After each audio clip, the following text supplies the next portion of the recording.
Part of our mission, of course, is to celebrate the great works of art of the peoples of the Western Hemisphere, the indigenous peoples of North, Central, and South America. Lynn Riggs, you may know, is a Cherokee playwright from the first half of the 20th century. Most people, of course, know of the musical Oklahoma, of course, Rodgers and Hammerstein. Not many people know that that musical was adapted from the play Grow the Lilacs, which is what you'll see tonight. You may be aware that there's a current production of Oklahoma at our friends and neighbors down the road a piece, Arena Stage, that runs through briefly after Christmas. So, if you wanted to get a comparison of the play to the musical, what it became, you're welcome to do that. We certainly asked them to talk about our production of Grow the Lilacs. We want to thank, in addition to our members that are here, we certainly want to thank those folks that are helping make this production possible. And they are actually another federal agency, the United States Naval Academy. Could we please give them a big hand for bringing their production to our state?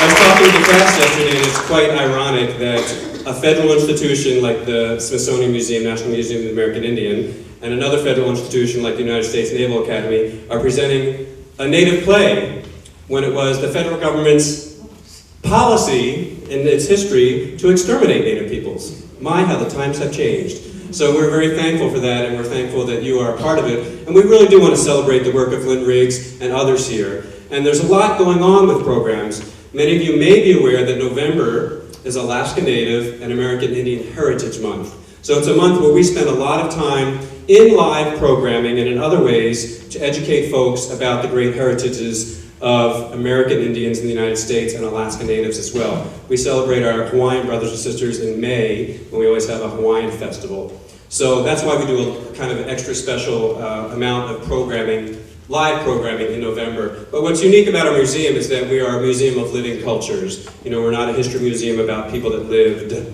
at a certain time. We're a museum about people celebrating their cultures, with people here answering questions, engaging them in conversation, and getting rid of misconceptions, stereotypes, and things like that. So we have a very important mission of which you are all a part, and we thank you for that. The other folks that I want to thank, in addition to the Naval Academy and our members and all of you for joining us, are the estate of Lynn Riggs. Mr. Riggs died in the 1950s, but Christy Stanlake, the director of this piece of the Naval Academy, worked with his estate. We worked with his estate to be able to receive permission to do a live webcast of last night and tonight's performance. The Riggs estate would like to see the production, and they weren't able to join us. So they, and anybody in the world that wants to see this production, is able to watch it live right now. So hello to our brothers and sisters on our webcam watching this, and we thank you for joining us as well. A couple reminders about standard theater etiquette. We do ask if you have one of these lovely contemporary devices called a cell phone, that you please turn it off. We have a little rule here at our theater that we do permit cell phones to be kept on the entire performance if they were made prior to Western contact with the Americas. All others have to be turned off. We also remind you that there's no photography permitted or recording devices of any kind permitted as well. So thank you for your kind attention to that. This, of course, is a standard play. It's in 2 acts. There's a 15-minute intermission. In your programs, you'll also notice that there are evaluations. If you would like to fill out an evaluation after the play and leave it with the folks at the information table, please feel free to do so. It helps us know what kind of programming you enjoy here at the museum, so we can bring you more of that if possible. And I also want to mention that at that information table, there's information about upcoming programs. This Sunday, at this very theater, on this very stage, we will have Mr. Arvell Bird. He is a storyteller and musician that will be performing both at 1 o'clock and at 3 o'clock. If you're not able to join us, they will be live webcast, those programs.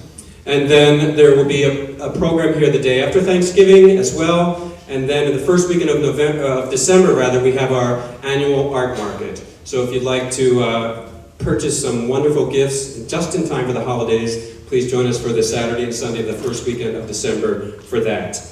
So with all of that said, I hope you please enjoy tonight's production of Mr. Lynn Riggs's Grow the Lilacs.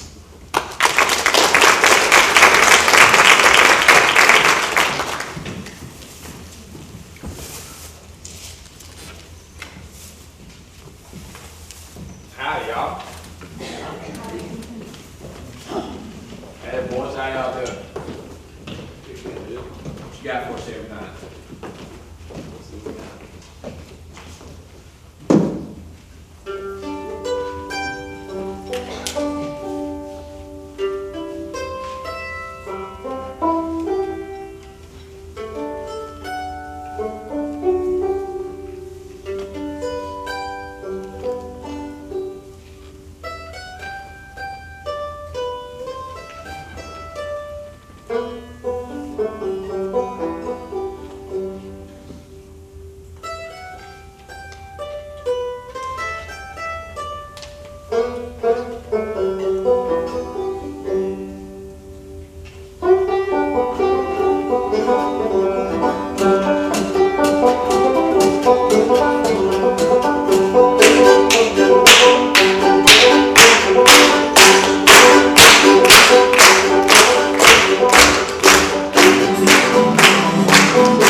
hat was thrown back and his spurs was a-jingling, and as I walked past him, he'll sing this refrain.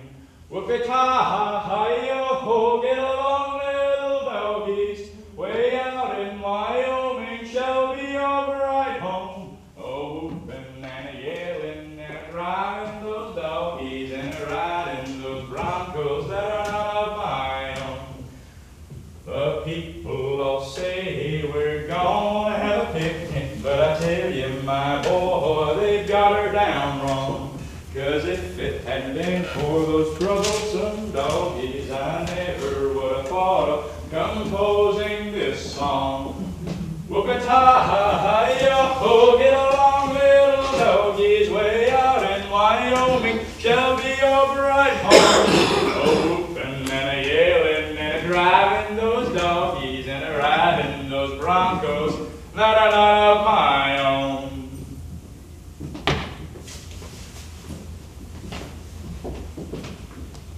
Oh, I see you, Curly McLean.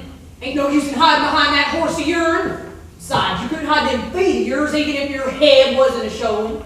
So you may as well come on in.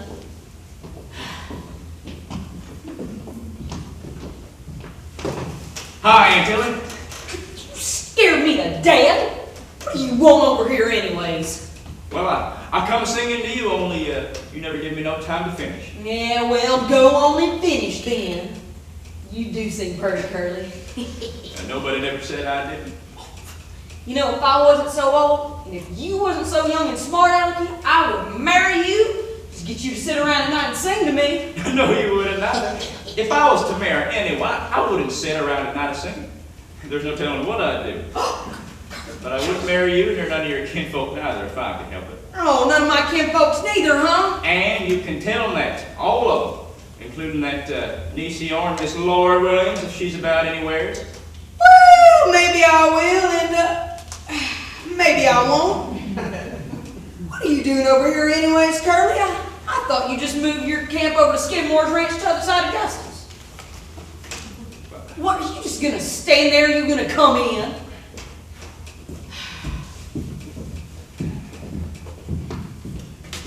Now, if you were to tell me where Laura was at, where would you tell me she was at? Oh, I wouldn't tell you at all. Well, listen, you sing me another song. Let's think I'm the medicine man or something, just singing, passing a hat around the way you talk. I got to save my voice. I got to take care of it. Don't want to do the way old man Comer done.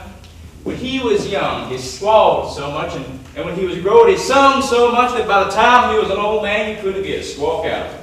Nary a squawk. Well, except the whistle, but a whistle don't mean nothing the way a song do. Sing me a song, Curly McLean. I can't sing. I told you. I tried and tried, and even that candy gun, I could drink the gall of a turkey gobbler's liver, and I would sing at all. You were a lark, hypocrite, and shot-ho. Ain't I heard you sing just now? Now you sing or I'm gonna run you off the place. But I can't sing. I told you. Oh, well, sitting when I'm lonesome, out in the saddle when it ain't so sunny or on a dark night close to the fire when you feel so lonesome to God you could die. Oh, lonesome. Well, if I was you, I'd be singing a long song then with 40-11 verses and chorus between every verse. For as far as I can make it, Laurey ain't paying you no heed at all. You may as well be riding the rails as riding that reindeer, so go ahead and sing your head off, you lonesome doggy, because you have worked your way into a lonesome side pocket without no grass, you dehorn maverick, you. Well, what did I care about that? Well, she goes around with her head somewhere else, don't she? How'd I know? I ain't looked at her near any time since Christmas. Reckon it weren't your fault if you didn't know. She don't pay no heed at all, does she, Mr. Adams Altbox? You done marked your way onto the wrong side of the wagon tongue. Go on, you mean old woman. Go brandish steers. You burn a hole in his hide. Oh, Mr. Cowboy, with his spurs a-jingling and the bull Durham tag whipping out of his back pocket. Oh, Mr. Cowpuncher, without no home, nor no wife, nor no one to muss up his curly hair to keep him warm on a winter's night.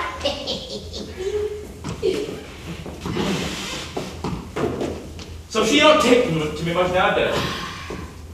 Where'd you get such an uppity niece who wouldn't pay no heed to me? Look here. Who's the best bronc buster in this here state? You, I bet. And the best bulldogger in 17 counties? Me. That's who. And look here. I'm handsome, ain't I? Pretty as a picture. Curly-headed, ain't I? And bow-legged for being in the saddle for God knows how long. Ooh, couldn't stop a pig in the road. Well, then what else does she want, the damn she-mule? Well, I don't know, but I'm sure certain it ain't you. Quit it. You'll have me crying. Well, I reckon you better sing me a song then, like I told you to in the first place. What'll I sing? Well, rhino paint. And then what'll I sing? Well, Lord, you better get one sung before you start in on another one.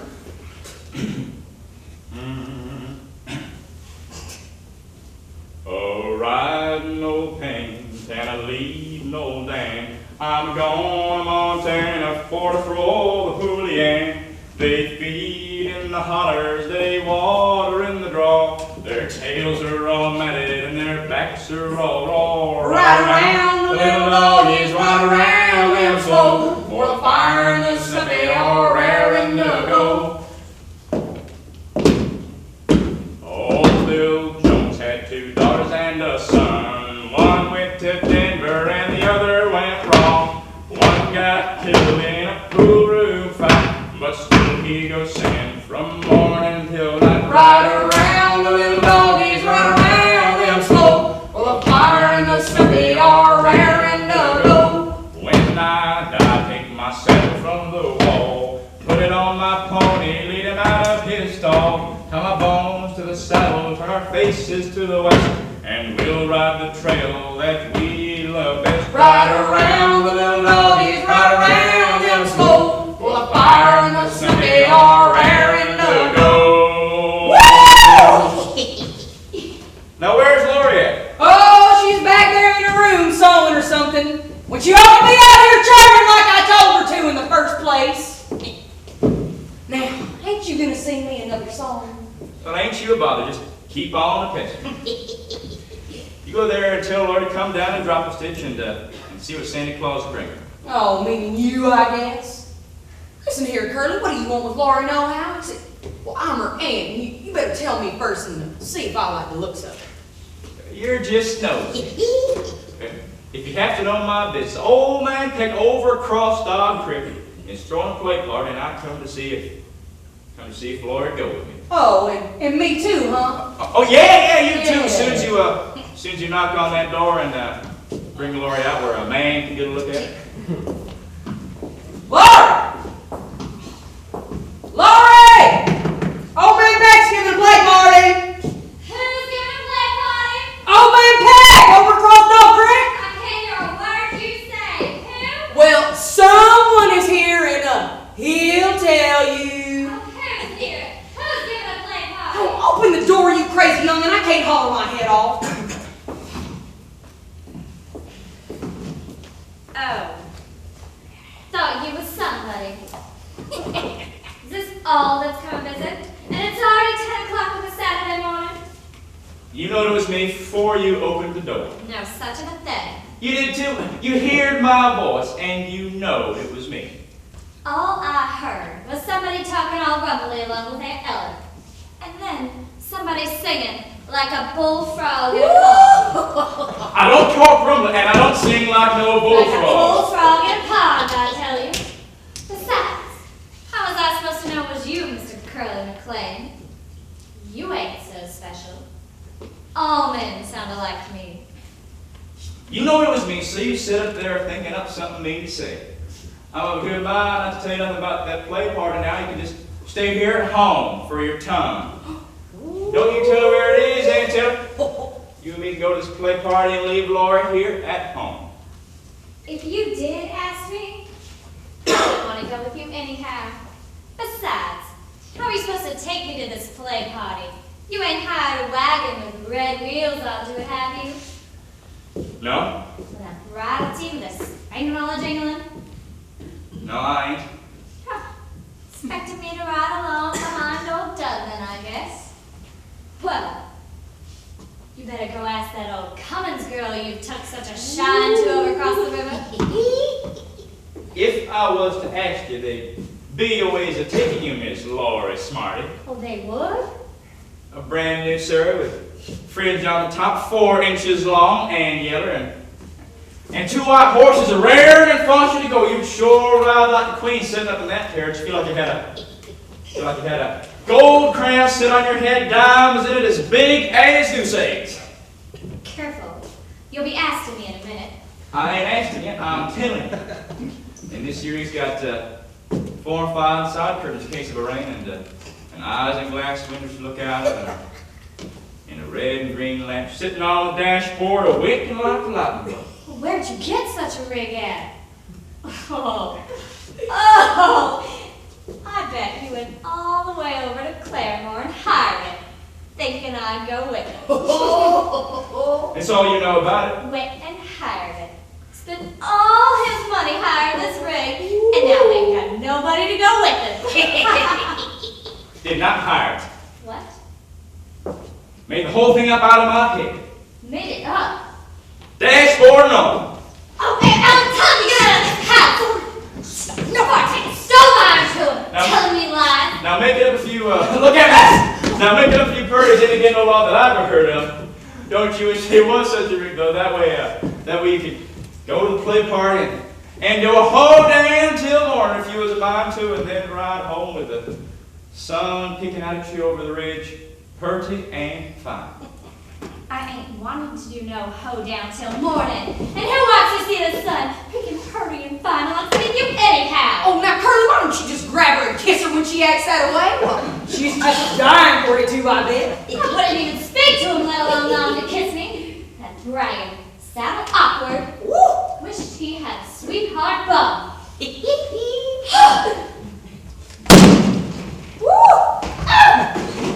Well, I'd say she likes you quite little. Well, if she let me quite a lot, she'd sick the dogs on me, or shoot me full of buckshot. No, now come here, Curly, let me tell you something. I better be moving Come my camp here. summers. Come here. Else. Now listen, a woman that won't let you touch her with a 10-foot pole that way is just dying for you to get closer than that to her. Yeah. I know, but these women and women, and some of them is according to the rules, and some of them ain't heard of no rules to be according to. Now, Curly, now listen. Now, I'm her Aunt Eller, ain't I? And I have known Laurey all her born days. And ever since her pa and ma died 5 years ago, I've been pa and ma both. Listen, whatever I tell you about her way of feeling is a God's honest truth. Or if it ain't, I'll give her an everlasting good spanking, and it will be. Oh, for I don't know where her eyes was set in her head, but that she didn't see you, you pretty little thing, you. Right from the start. You remember that time you come over? It was Sunday a year ago. You remember that? Yeah. Oh, you broke all them 3 broncs in one day without even yelling cap rope or touching leather. You remember that? Woo! Yeah, I remember. Mean as sin they was too. That one eye with the star on his forehead like to set me right over his head, smacking them lilacs when she first crack out of the bucket. Yeah, once I break them, they're pretty apt to stay broke. For a fact. You count, of course. Look at here, Aunt Kelly. I want to know something. And if you lie to me, I'll catch 13 little jab-toed frogs and put them in your bed. Falls of mercy. Or make you chew Indian turnip till your tongue feels like 1,000 needles is going through it. There ain't no way of pulling them out. Oh, I just feel them already. What low, stinking, filthy man has Laurey got her cap set for? You. Now, I don't. I'm telling you, from the way she flew at you just now, Kurt, she don't have you, she'll waste away the shadow of a pinpoint. Yes, sir. She'll be dead of a broke heart laying up in a sateen coffin. Well, I wouldn't want her to do that. I'd consider letting her have me if I'd keep her from dying. Curly, she's a young girl. She don't know her feelings. She don't know her mind. But you can help her, Curly. And there's few that can. I know, but there's got to be plenty of men trying to spark her, and she surely leads to one of them now, don't she? Well, there ain't nobody trying to spark her. Oh, but there is that winter man, you know, over by Claremore, and, puts on he's a veterinary or a doctor or something. Woo! Fine fella. And then, that nice young farmer, Chase Hutchins, you know, other side of Lone Ellen. That's what I thought. Oh, and that's not even mention somebody that's a little bit, closer to home that has his mind on her most of the time till he don't know a plow from a thrashing machine. Who's that? Jeter. Jeter who?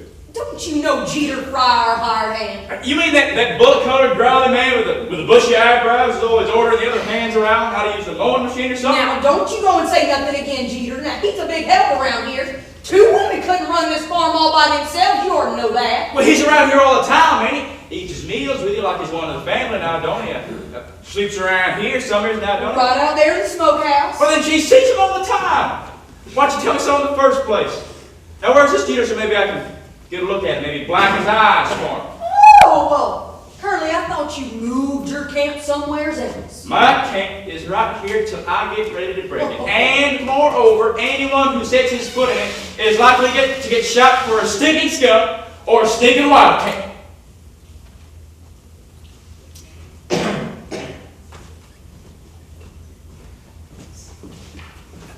It's right there by the stool. Where's Laurey at? Oh, she's in her room there. Right.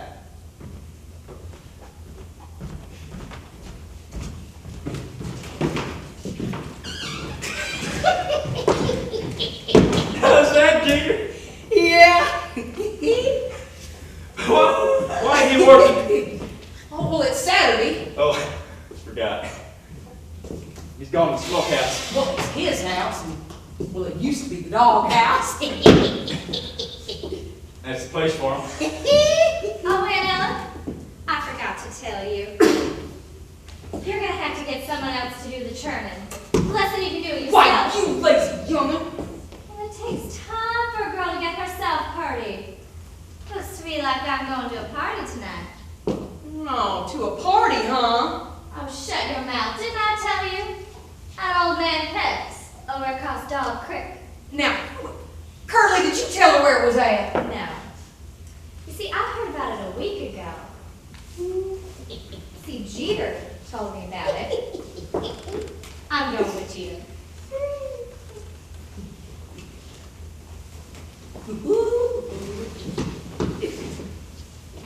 You ever hear that song, Aunt Ella? Yeah, 1,000 pins it takes him to dress. Now wouldn't that just make you bawl? I used to have a sweetheart, but now I've got none. Since she's gone and left me, I care not for one. Since she's gone and left me, contented I'll be. For she loves another one better than me.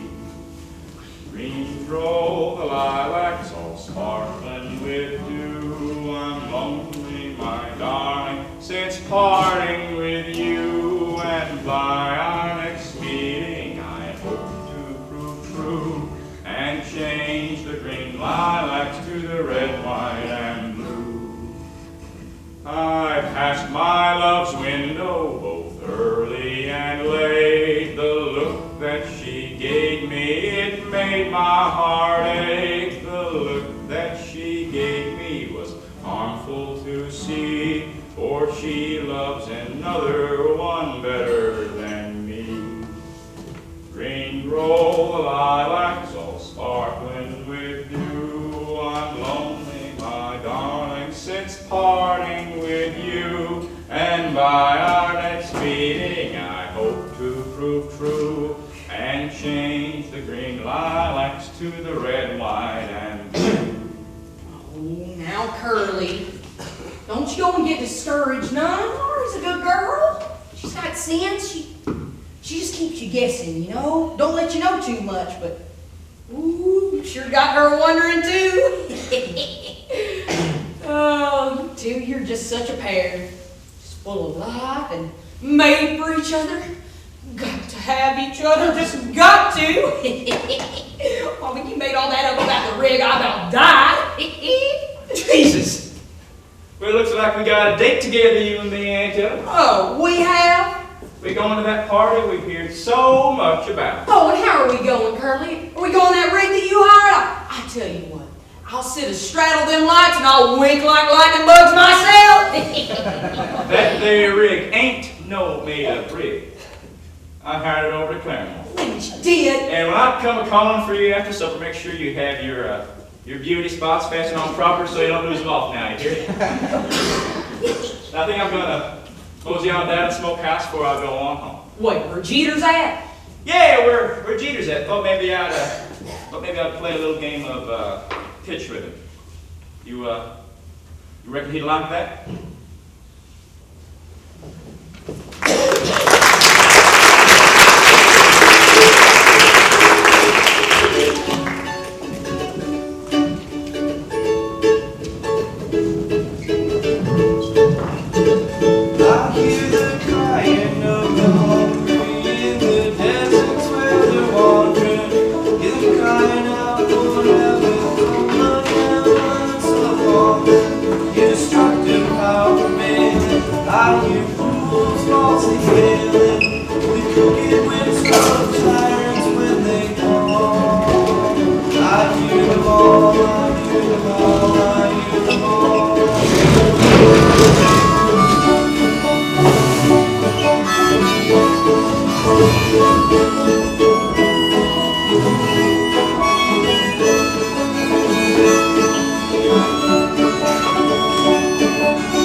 Now, is that all you got to do?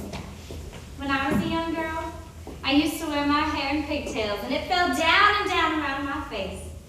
Then I'd wrap it up around my head and look like something that crawled out of a hole. Oh, I ain't got time to listen to such craziness. When I got older, I cut it all off. Ma licked me. Well, she ought to lick you. Yeah, but why? Well, for cutting your hair off, don't you know that ain't right? You know, I'm asking for answers, and all I'm getting are more questions. Oh, I'm going back in the kitchen. I just come in here to see what you was up to so long, and here I find you primping and talking crazy. No, wait, won't you sit for a minute? There's work to do. There ain't time to say it. Okay, then grab up that table with flowers. I picked them day before yesterday. In buttercups. You know, in the meadow, back behind the wheat fields, walking in the tall grass and the sumacs. You know what I see? A snake with its tail in its mouth. Oh, and a terrapin carrying elephant too, huh? It won't hurt you none to put some water in the flowers. Well, I must say, you ain't always so lazy. Dance at your wedding. Yeah, but I don't know what's got into you lately, though. You don't? Oh, yes, I do.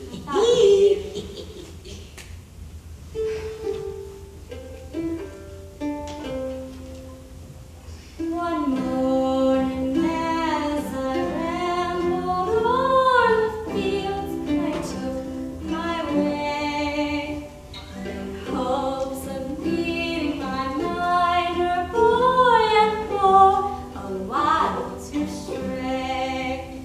In hopes of meeting by night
a hell of a miner boy that works down in the ground.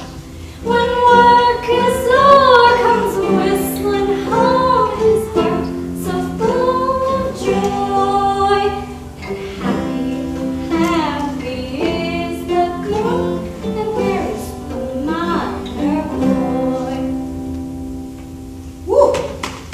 Good. Would you marry miner boy, Eller? Oh, I don't know no minor boys. If you did, you would, I bet.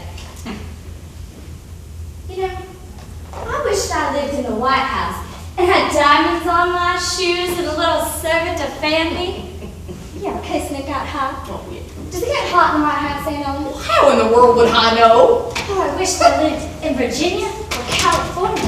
You know, in California, the oranges are growing and snow are falling at the same time. I've seen a picture of it. In the vertebrate bottom the other day, a man found a place that had 33 arrowheads. 33! Well, there'd been an Indian battle. Now, what in the world does that have to do with living in the White House of California? Who said anything about living in California? Land sakes. You know, Curly's in the smokehouse. Curly, him and I Jeter. bet there'll be 100 people at PAX. They'll come from all around. They'll come in wagons and on horsebacks and in surreys. Well, some will even come afoot. Gracie Denham will come all the way from Catoosa to be here, I bet. You know, when Gracie married Dan Denham, everybody said goodbye, good times to Gracie. But she fooled them. How big is Indian Territory, you know? Oh, it's big. It's a funny place to live, ain't it? Well, what's funny about it? Take me. If Pa and Ma were still around, I'd be living in Missouri now. I'd have an education, I bet. You know, I lied about living in the White House, Aunt Eller. I'd rather be married to a man. He was a really good man.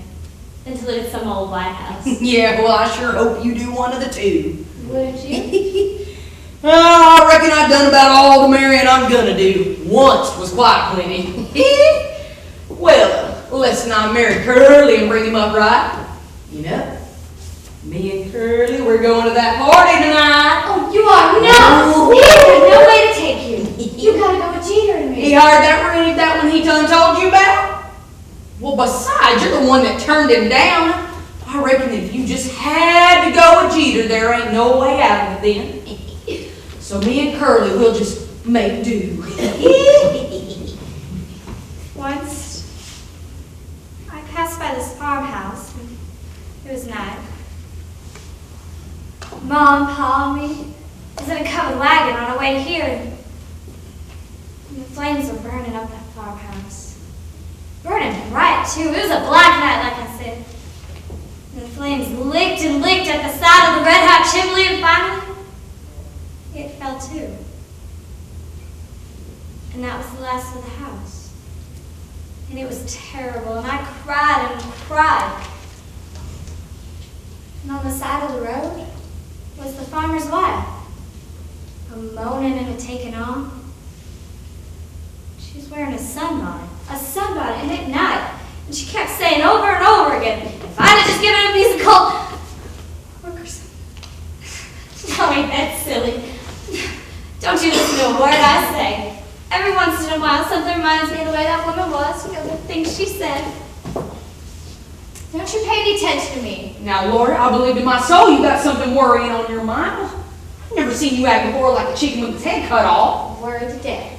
Well, what about? Come on. Sit down and tell your old auntie. What is it? I ain't got a thing to wear Oh, tonight. you make me so mad. Well, I ain't. That old flower down in a dress looks like something the cat drug in. And the sash is torn. Why, Sylvie Roberts is gonna have a pair of shoes with heels on them like stilts. Well, you sure look pretty wearing a pair of old stilts, like a sandhill crane away in shallow water. But that ain't what's bothering you, though.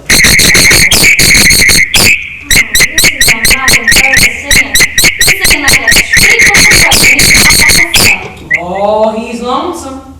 He's hungry. Yeah, it's the same thing. You know, I sure hate to leave this place here now. You know, go someplace else. I like it here. I like that branch down by the pond where the possums play. Oh, and sitting around during thrashing time and eating mushmelons and a-singing and running to the cellar in case of a storm. And those yellow trumpet tomatoes. You know the ones you make jam out of? No, lots of things. A branch and the pond to skate on. But there's only one thing I don't just say like, and that's Sundays in the autumn, when the sun's a-shining and it's windy, and the leaves just pile up thick against the house.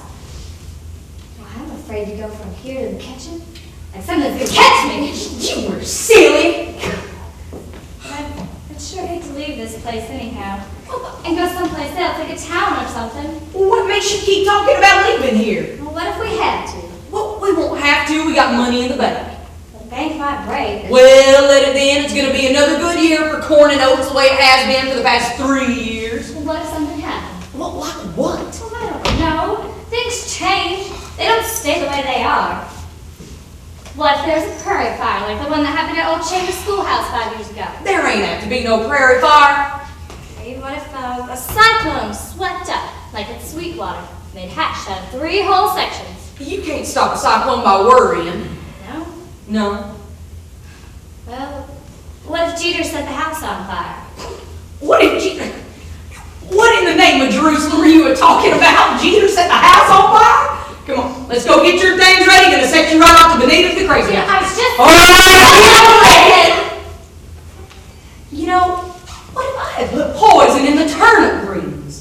Now, what on earth would Jeter want to set the house on fire for? I just said that he might. Yeah, well, he might take a notion to rope a freight train, too. Oh, fiddlesticks. I ain't got time to listen to this. I got supper on the stove. Well, there's a horse and buggy coming down the road this way. Wait a minute. What do you mean Jeter set the house on fire? It's a roan horse.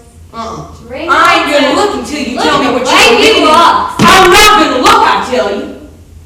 You know what a fire is? Yes, And you know Jeter? that's just it. There's just something awful about him. Something black boiling up inside of him. Mean. Well, I reckon you don't mind that so much, going to parties with him and all. I was afraid to tell him I wouldn't. I mean, I shiver every time he gets close to me. Have you ever gone up there in the smokehouse? You know, where he sleeps? Well, yeah, I have plenty of times. What'd you see? Nothing but a lot of dirt. Wow, what's out there? Something awful. I hooked the doors at night against it. I even shut the windows against it. I hear footsteps in the middle of the night, down by the pond and around that tree and near the corner of the house and in the front room there. Laurey! And in the middle of the night I wake up and the rafters over my head here creaks a little. Easy.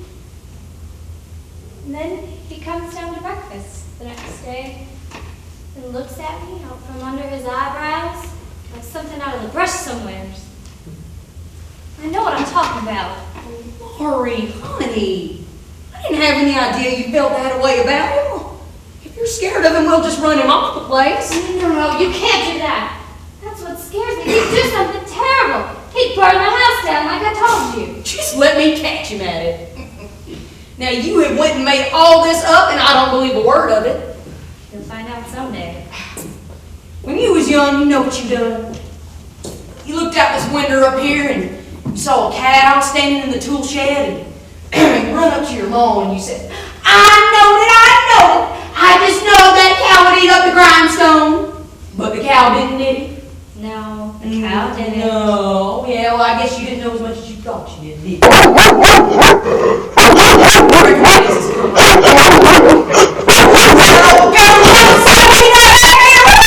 let me get my hands on him. Who's he with? Oh, it's Ado Annie Carr. Now, ain't she a sight sitting along with that pub peddler? You know what he told me that dang dead beetle would do? He said they would beat eggs and turn the ice cream freezer and wring out dish rags, and I don't know it all. Just let me get my hands on him. I'll throw him in the fridge. That's what I'm going to do. You-hoo, Ado Annie! You come in here and bring that peddler man of yours. Listen, you're afraid I'm going to take him away from you. I want to buy some of his things.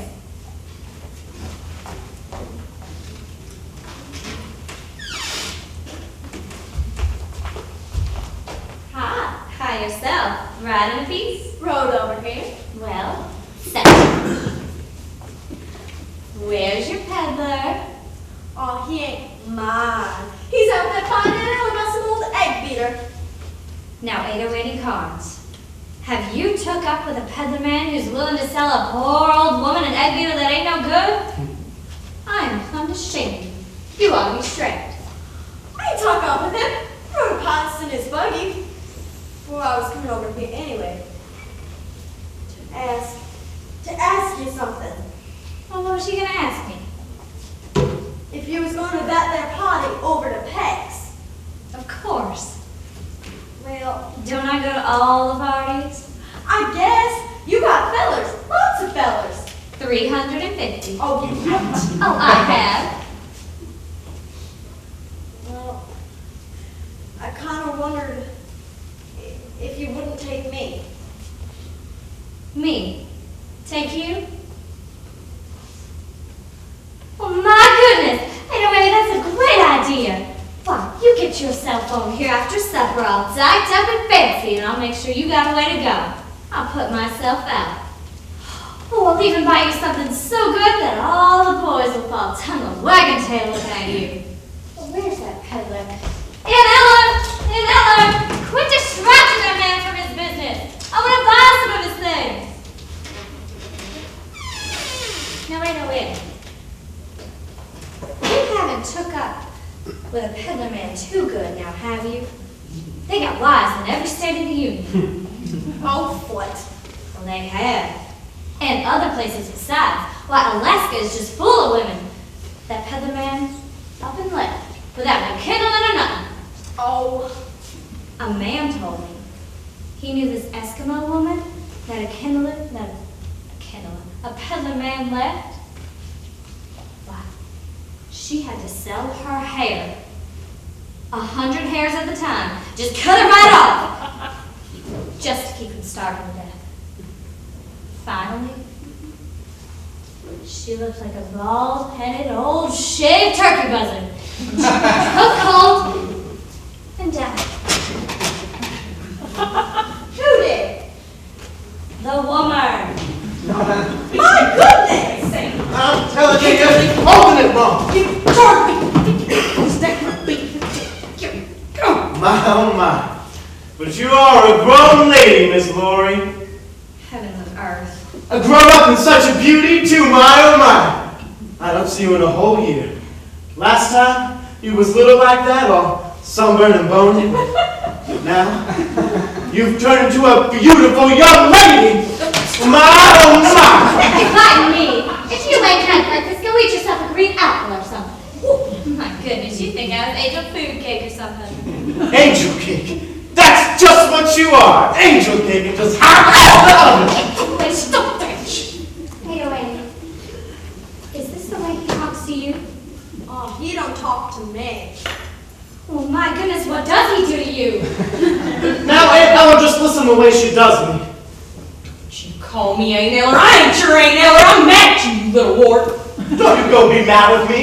Tell you what, I'll give you another egg beater. Don't you go and say egg beater to me again. I'll give you something pretty. What? Where is it? You wait. Something pretty for you to wear. But I wouldn't have it. I got things for to wear. You wait. I'll show you. Yeah, you're the biggest liar I ever know. You'll be telling me next you got hid somewhere tied to a horse's belly band or something. That's just what it is, you cat. Oh! Won't even stay in the same room where you're at. Ah! Biggest liar I ever knew. Yeah, I thought I was gone. Well, I ain't. And I'm gonna stay right here for spite. I'm not gonna leave you in this room by yourselves with no two young girls. Woo! I want a fine-tooth comb, a pink one, and I want shiny brass buckles for my shoes, and a dress made out of lace, and perfume and face whitening. I want to be pretty. I want to smell like a honeysuckle vine. No, give her a cake of soap. Things I can hold in my hands. Things I've heard of and never had before. Pearls in a plush box. A cut glass sugar bowl, a rubber tar buggy. Things people have heard of and never had. Things I can't even see them clear. Not only things to hold and touch in my hands, but things to happen to you. Things so great that if they did happen to you, well, your heart could have beaten and you'd fall down dead. There ain't no end to the things I want. Everything you got wouldn't be a starter for me, Mr. Peddler Man. So, give me a bottle of shoe black then to make it quick. Some nice garters, silk in them, real silk too. Oh, brought to this country. Brought to this country a great risk of life and limb. Let me see them. Just what I was looking for. Try them on. For 8 Annie. And only 6 bits a piece. 6 bits a pair. A piece. Keep them. Ooh. Take them. Now here, 8 Annie. You put these on when no one ain't a-looking. You got any face wine? Best there is, Miss Laurey. Liquid powder. Smells like the Queen of Egypt. Put it on you, can't no one stay away from you. Regular love drops and only 4 bits a bottle with a sponge thrown in. Let me see. Now, 8 Annie. I'm gonna try these on you, okay? Now you hold still and don't scratch around like you got a ringworm or something. I'm gonna cover up those freckles and I have to put this on 1 inch thick.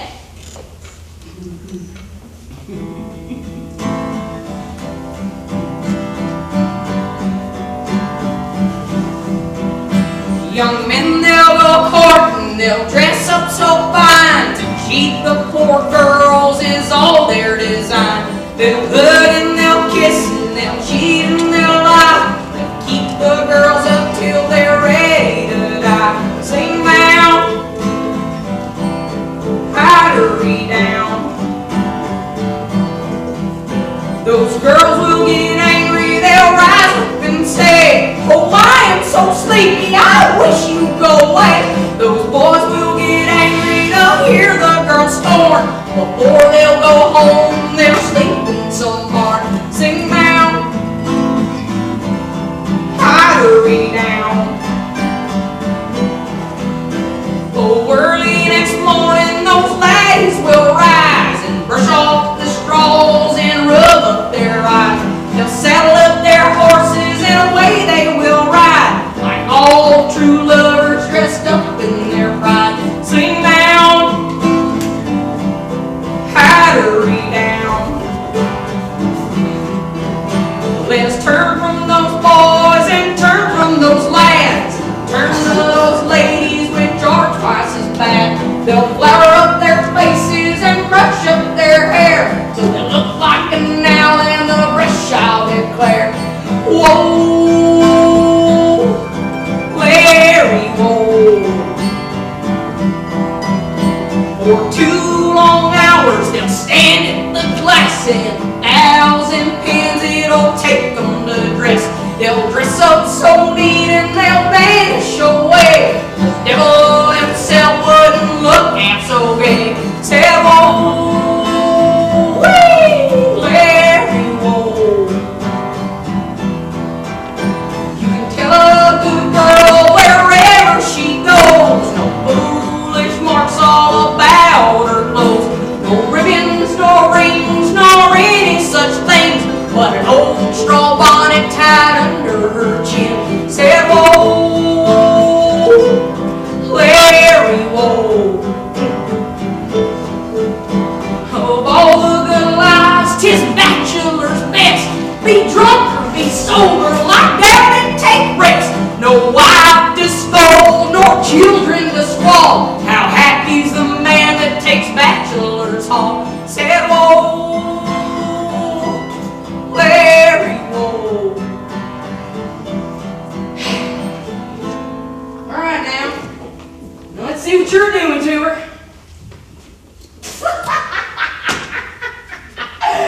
He just blown whitewashed you. Look at her. She looks like she done died and turned all white and shining. Hey, Angel, where's your wings at? I take every bit of rock. We'll have no such mess with me.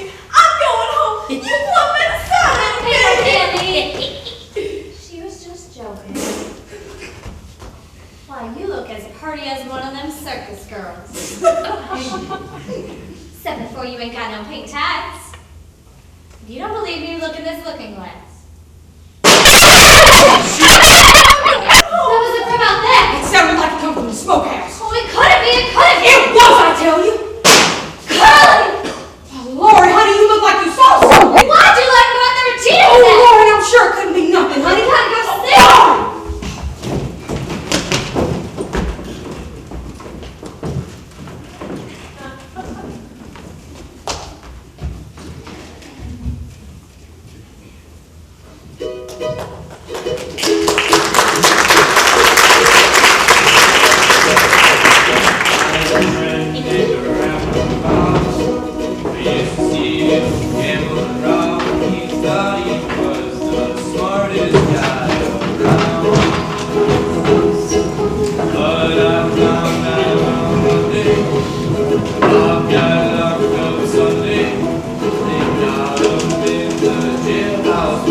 Well, howdy. Is that your plug tied to that peach tree?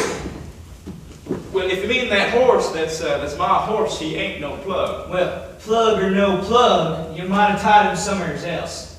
They ain't nary a peach on that tree. And they won't be if everybody's gonna go and tie his saddle horse to it. I'll go and move him. Oh, it's too late, partner. I moved him for you. Oh, where'd you put him at? Turned him loose. That's all right. Well, he's probably took off up the road by now. Serve you right. That's all right. It's a cow pony, that is. He'll stand all day if the range is down. Look, you aren't to go around tying the peach trees. But you know, I don't know a peach tree from cornstalk. Better learn them. What you want around here anyway? Well, I done got through my business up at the house, and I thought maybe I'd just come in and see you for a spell. Well, I ain't got time to see nobody. I'm gonna take you to bath. I thought he was baling hay. How's that? That's a mighty fine rope you got there. You bought it from Fairmore? I can't see as it's any of your business. Or to spin, eh? You know Will Parker? Never heard of it. Old man Parker's boy out by Claremore. He can sure spin a rope. Choose gun while he spins it. Come and help you, I always say.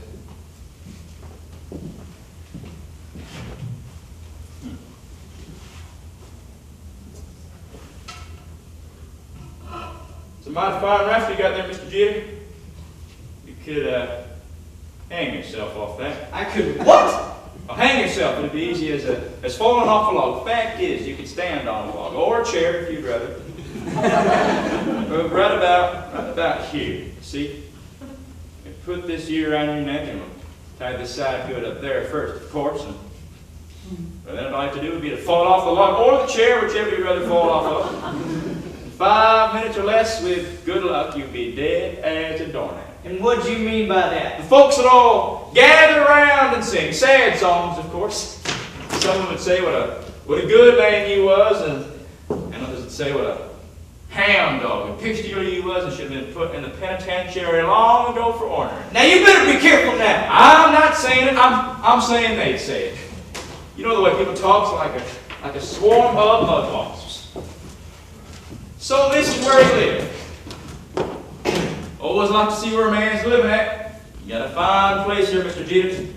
Matches you.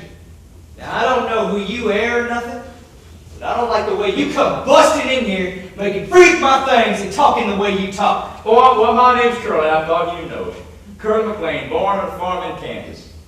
Cowpuncher by trade and profession. I break broncs, meanings. I bulldog steers. I ain't never been licked and I ain't never been shot. Well, shot at, but not shot. I got a good disposition too. When something seems to me like it's funny, why, I let loose and half till my belt breaks in two and my socks fall down. What on earth are you doing with a picture of Dan Patch? Now a man's got a right to have a picture of Dan Patch, ain't he? You sure have. Hey, fellas, that there pink picture, well, that's a naked woman now, ain't it? Your eyes don't lie to you. I'm stark naked as a jaybird. Wait, no, not quite. Got a couple of thingamabobs tied onto her. Now that right there, that is the cover off of police gazette. What'd it do for me to have such a picture around? And what's wrong with it? Well, I ain't never seen such a picture. That'll give me an idea, is that it? Oh shucks, that ain't nothing to what I got here. Whew. I'll go over and lose my eyesight in a minute. I was wondering if maybe we could play a little game of pitch. Now take a look at this here. That's a dinger, that is. That sure is a dinger. Girls these pictures took up sure make it interesting for a man. God, can't they? I had to get home on a pack of these over at Colson, but I lost them. Well, that's quite a shame. That was something to lose. Yeah, still off me over to a dancing bushy head. You want to play game pitch? Here, sit down.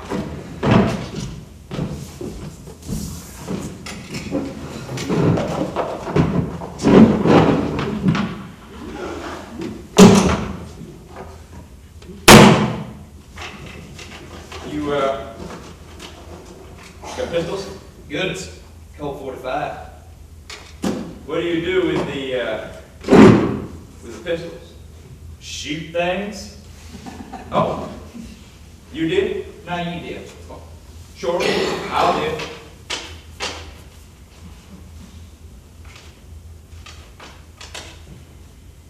So, just draw. Suit yourself. Draw then, with the jick and not the left jick. Yeah.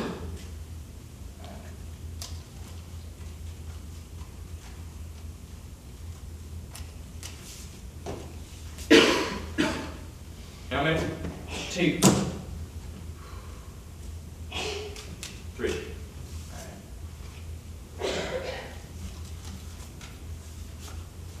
It's yarn. Spades. It's your first bid? That 1.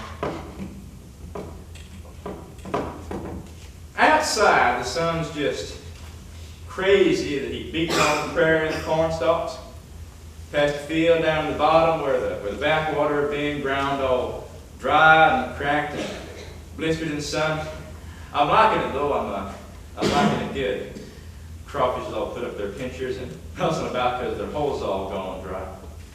And I seen fields of wheat notes, fine as a fiddle.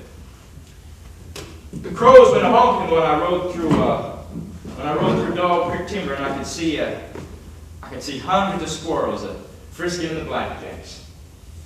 Could smell them green walnuts too, and old Dudley Trump on them. Sure, the purtiest morning in a long time. Felt like hollering and shouting.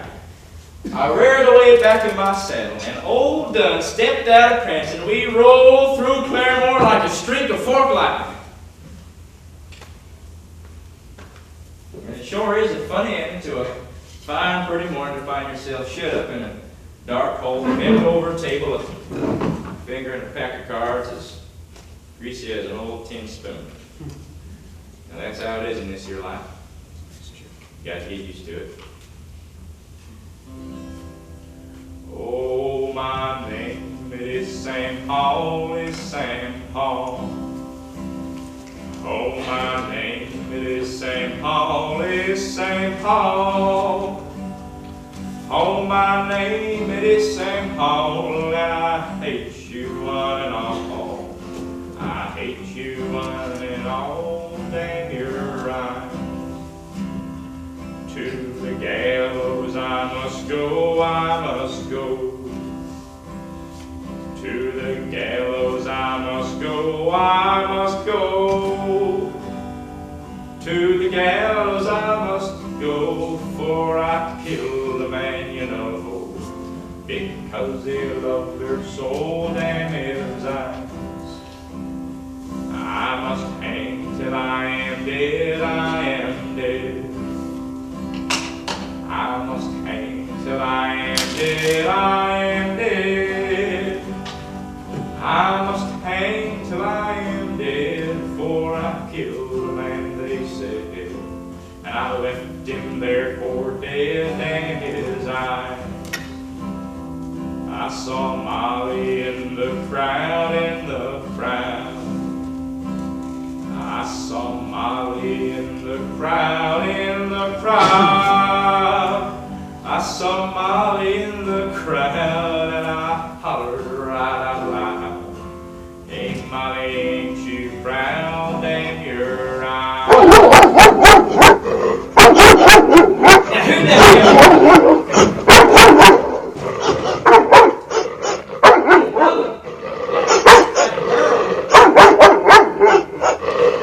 It's just that Peddler man, that's who.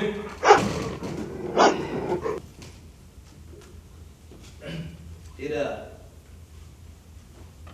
Sam Hall feller kill that man? He'd ought to kill the girl too. I don't think there'd be much fun in that. Fun? What's fun about it anyway? I know a fella once killed a girl.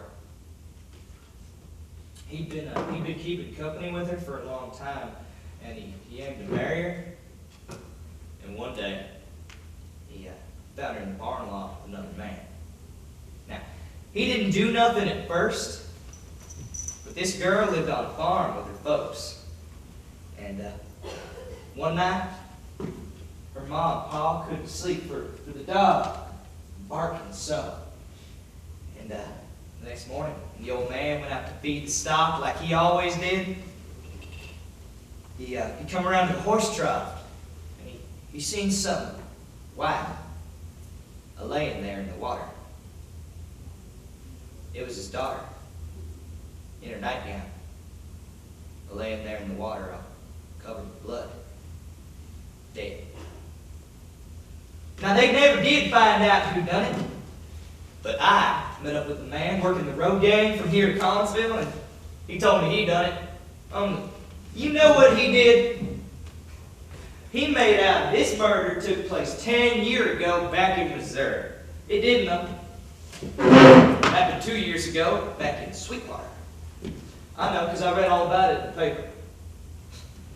I didn't let on, though. What a liar he was. And kind of a murderer too, wasn't he?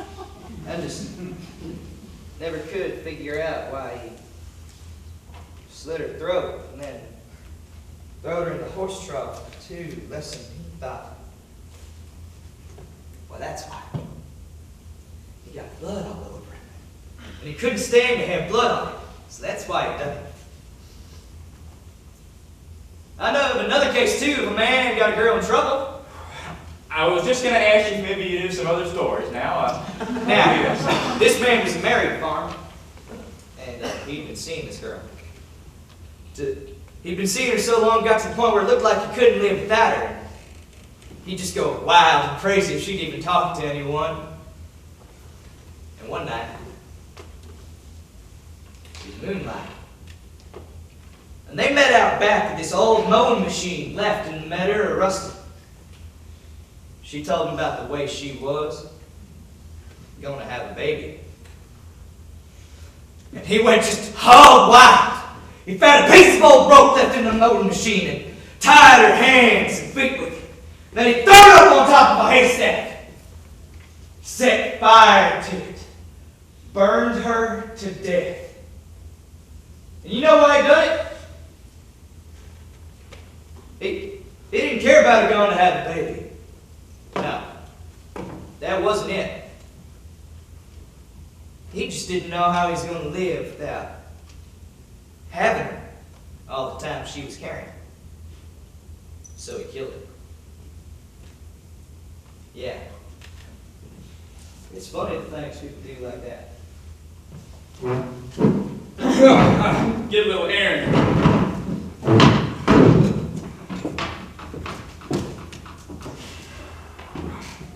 Your mind seems to run on two things now, don't it? Before you come here to work for the Williamses, where did you work? I can't see that concerns no one but me. That's right, partner. That's at your lookout. I'll tell you though, up by Qualcomm, over by Tulsa before that. Bastards to work for, the both of them. What did they do? Always making out they was better. Yeah, lots better. Farmers they was, like me, except not half as good. So what did you do? Get even? Nah. Who said anything about getting even? Oh, no, then I recollect. The idea just come in my head. Huh. Oh, it did? Now, what was that business you had up here at the house? Well, you know what? I don't know if that concerns no one but me. It does, though, if it has anything to do with this farm. I forgot you owned it. Never mind that. Can't beat it by hay. You got plenty of hay. Now, how'd you know that? Oh, you work for Skidmore, don't you? It's the other side of justice. I thought you didn't know me. Oh, I know you all right. Now, if he asked you to buy up that oat crop, why, it's done spoke for. Well, I'm glad to find that out. And we ain't got no cattle, nor no cow ponies. You know that. And the farm ain't for sale and won't be. Well, you sure relieved my mind considerably. Now, I figure there's only one thing left you can come snooping around here for. And it better not be that. That's exactly what it is. It is. I tell you. Don't you come around this place. Wouldn't come here if I were you. Now, what if I decide it's just exactly the thing for me to do? Well, I would get on my horse and I'd ride away quick. Don't you come around that girl, you hear me? You sure got it bad. So you're taking her to that party tonight. Jesus, she's got a taste. I don't know if it's worth fighting over if she'd rather go with you anyhow. I back out, cheerful as anything. You're welcome. Only somebody ought to tell you what you wear, and for that matter, somebody ought to tell you once about yourself. Now, I've had just about enough. If you'd like to do anything to me now, it's the best chance you'll ever have. You got 2 pistols, good as all loaded and ready to bark. An axe stands over there in the corner. And a bright sickle right off the grindstone hangs on a nail and shines. Your hose is sharp, your razor's got 2 sides on it, and nary one of them is rusty. And it ain't very light in here now, is it, Jeter? Fellow wouldn't feel very safe in here if he didn't know you, but I know you, Jeter. I've known you for a long time. You don't know a thing about me! This country's full of people like you. I've been around. There's 2 things you can do in this country if you're a man. Live outdoors as one. Live in a hole as the other. I've sat by my horse in the brush some airs and hear a rattlesnake many a time. Rattle, rattle, rattle, he goes scared. Scared to death, scared and dangerous. Somebody coming close to his hole, somebody gonna step on him. Get his old fangs ready, full of poison, curl up and wait. For as long as you live in a hole, you're scared. Got to have protection. You can have muscles, like iron, still be as weak as an empty bladder unless you got something to barb your hide with. Just want to know something. How did you get to be the way you were anyway? Shut up in this filthy hole thinking what you're thinking? Why don't you go outside and do something healthy once in a while instead of staying here crawling and festering? Shut up, you! To die of your own poison, I tell you! Jesus! What was he shooting at? Never mind that now. Well, you ought to feel better now. A little hard on the wall, though. I just wish you'd let me show you something. Just reach me across here one of them pistols for a second now, will you? There's a knot hole up there about as big as a dime. You see it a winking? I just want to see if I can hit it.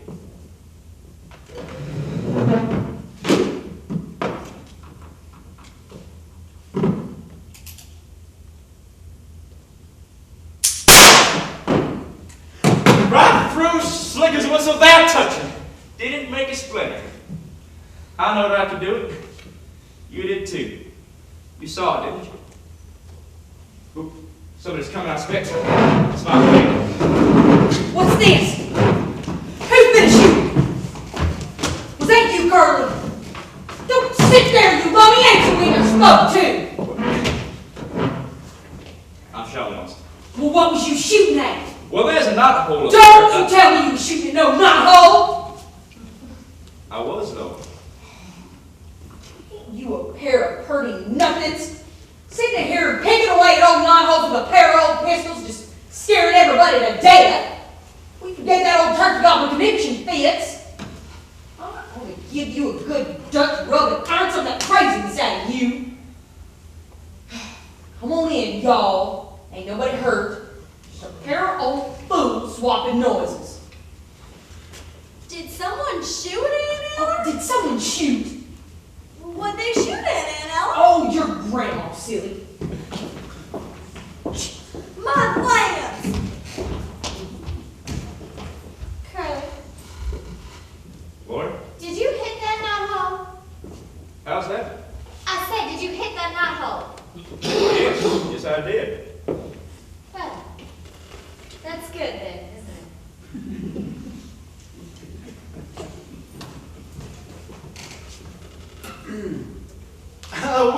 Well, Mr. Jeter! Don't trouble yourself now. A fine day and a good crop coming you too, Mr. Curly. Now then, we're all by ourselves. I got a few little birdies to show you. Private knickknacks. Special for the menfolk. Yes, sir, special. The things you can't get and got to have. All them little things a man needs for his business, eh?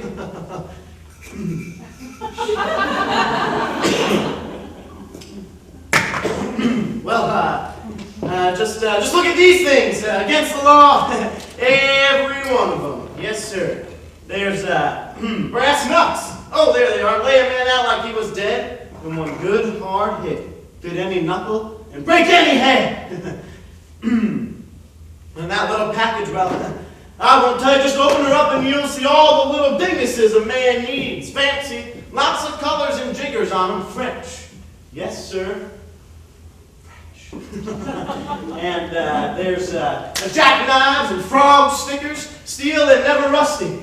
Kill a hog or a bastard, it's all the same to them little ones, eh? And there's postcards, Kansas City best. Take them away, though, they're hard on the eyes. And here's some dice and playing cards. Now then, if there's anything you need, just point, just make the signs, and I'm right here. Now then, how's that? How much for that frog stick? That frog sticker? It's reasonable. Reasonable. You know what you'd pay if you got it in Claremore? Twice my price, just twice, if you could get it. That's a good knife, that is. I won't charge you much. I'm selling to you for cheap, Mr. Jeter, for a man who oughtn't to be without a good frog sticker. It ain't safe. He might need it. He never knows why, and he never knows when. Now then, Mr. Curly, don't see nothing to interest you. I was thinking to myself that maybe just for the looks of the thing and to kind of have it around, I might consider buying if they're good and can be depended on and ain't too high. A nice hard pair of them brass nuts you got here.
Well, let's get this party started! Give me that one about the southbound train. That's it. Hey, Mr. Mac. Hey, what you doing there, say? Hey, you kids! What are you getting on with, gentlemen? It's going to be a rocking party. All right, all back. Okay, that looks all right. Let's get the dancing. Let's get the dancing started. Come on, now. I'm going to show you another room here. All right, we're going to do close and go.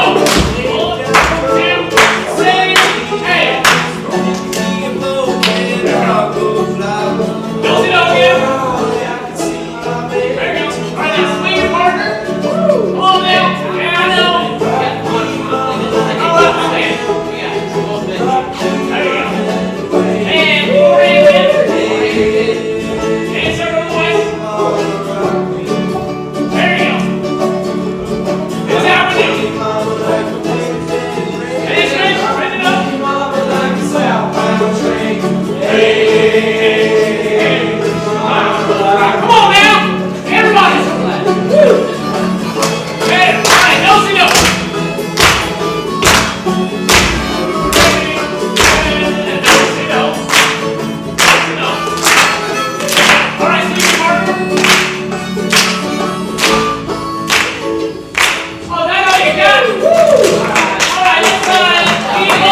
Where's Mary? Well, I got an old woman out back.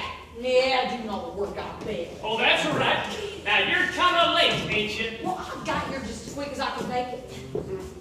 Well, is this where the party's at, out here in the yard? Well, it's too hot in the house. Oh, well, it is kind of pretty out here, I must say.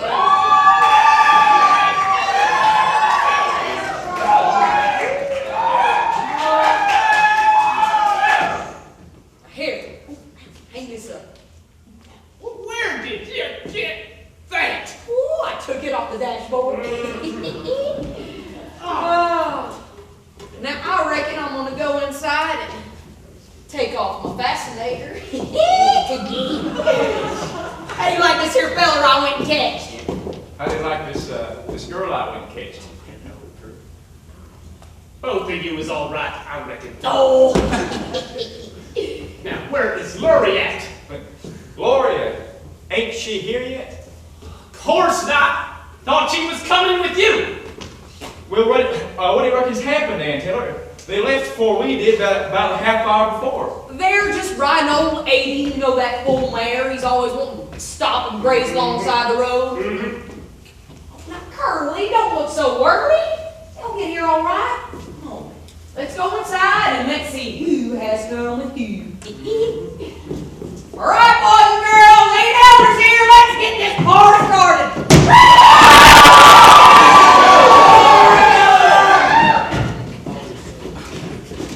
Say, Mr. Peck, is that your big old white cow standing out there by the granary? Oh, hi, Shorty. Yeah, she's mine. She give 2 gallons and a half a day. She like to scared me to death. Thought she was a ghost. Then she said, "Moo!" Must be drinking a little, Shorty. Me? I ain't drinking. I'm drunk. Come on, Shorty. Come on, Shorty. There you are. We've been wondering where you was.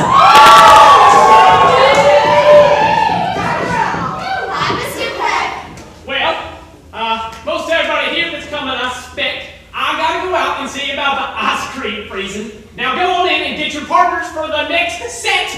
I won't see you. Well, here I am, so look your eyes. Hey, don't want you to go inside? Hey, Lorena, you stay here a minute. Well, shoot. I'm gonna go inside and see if I can get me a partner for while I'm gone. Hi, y'all! Would you ask that Ada Annie to ride with us for? She ain't got no way to go. That ain't sure lookout. Why don't you want to be with me by yourself? I don't know what you mean. I'm here with you by myself now, ain't I? You wouldn't be. You could have got out of it. Well, now that I am, what do you want? Nothing. Oh, crap. Mornings you stay hid up in your room all the time. Nights you stay in the front room and won't let yourself out of Aunt Ella's side. I ain't seen you by yourself in a long time, well, ain't I? The first time it was last year's at Thrashing. You was watching the chaff fly and the knives clapping at the bundles. And I come around the corner of the stack. I see you there, waving your sunbonnet to keep some of the dust off of you. And you said to me to get you a drink of water. I got you a drink of water. I brought the jug around and I gave it to you. I did give it to you, didn't I? I don't know what you mean. The last time, it was winter. The snow, 6 inches in drifts, and I was sick. And you brought that hot soup back to the smokehouse, and me in bed. I hadn't shaved in 2 weeks. And you asked me if I had any fever. And you put your hand on my forehead to see. Why'd you do that? What'd you touch me for? I won't let you get away! You better let me go! Get out of my way! Get out of my way! Quit! It's killing me! Clear awake at night! God damn you! Quit trying to get away! I got you now! So goddamn pretty! You better let me go! You let me out of here before I holler and tell on you! You hit me. Like a boy ain't good enough, am I? I'm a hired hand, ain't I? I got dirt in my hands. Pig slop. Ain't fit to touch you.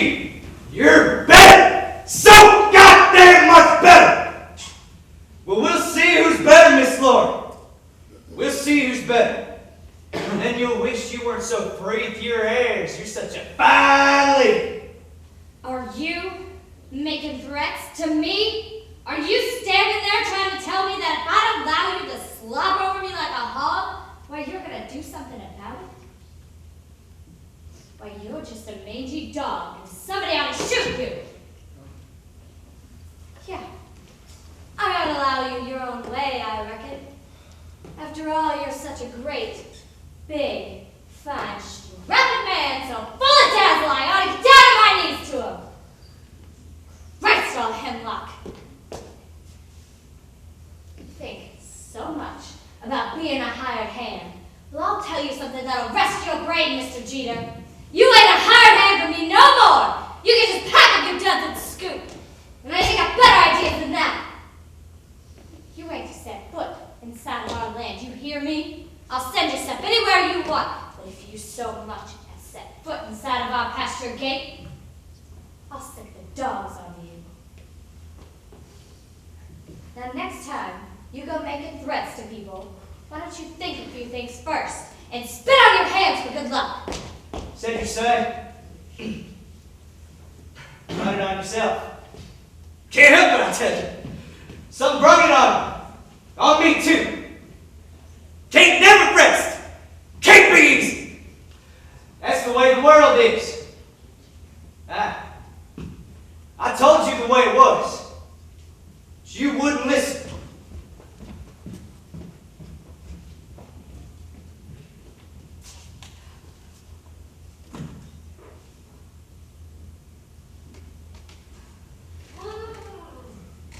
Laurey, I got something to tell you.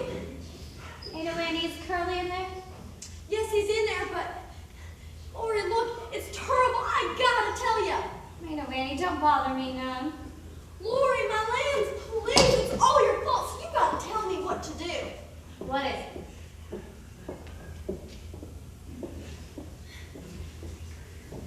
Them old garters so tight, they about cut my legs plumb in two. Well, why don't you take them off?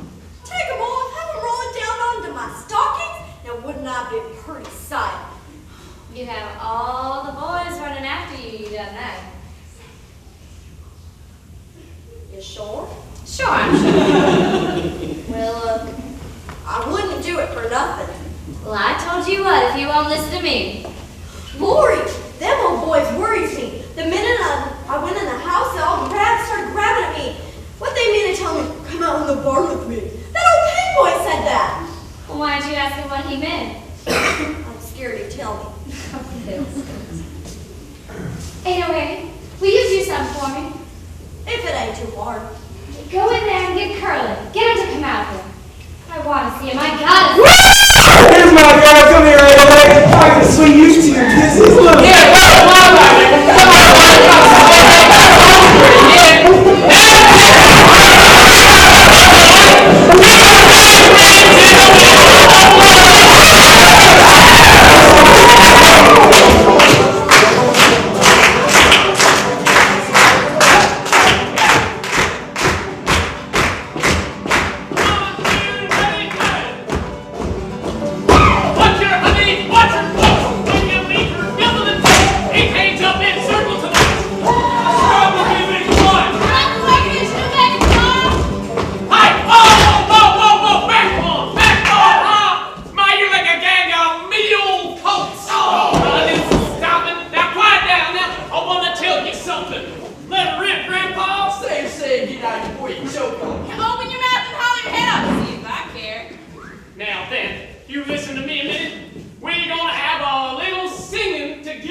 Everybody, take a scamping to the old Broadway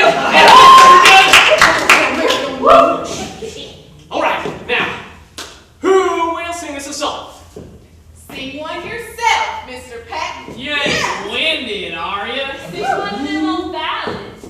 Sit. Mohawk Trail.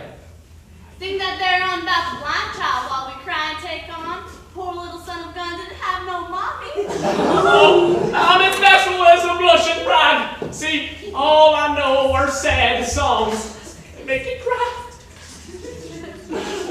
Now, how about we get somebody else to sing something? How about, you, Lizzie? The sadder the better.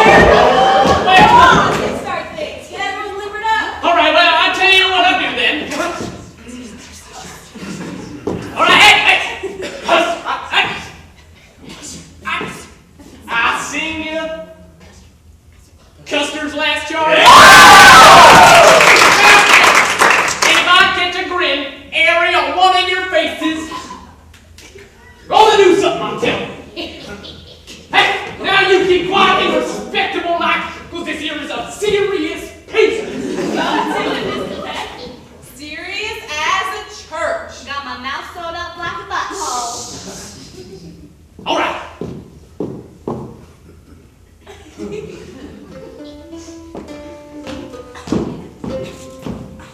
'Twas just before Bray Custer's charge, 2 soldiers to rule the reign.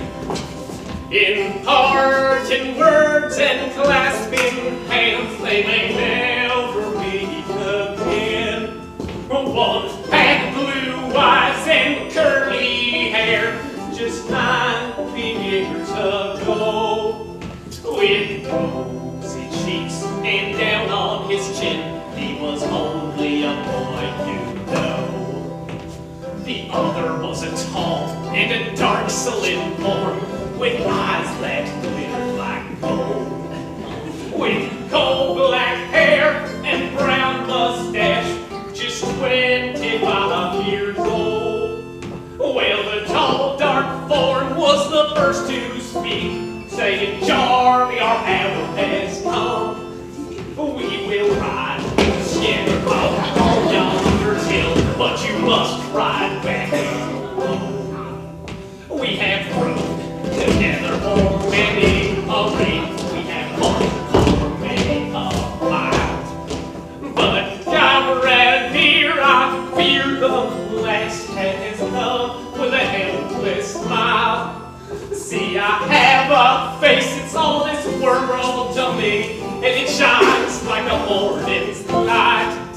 Like a morning's light, it has been to me to cheer my lonesome life.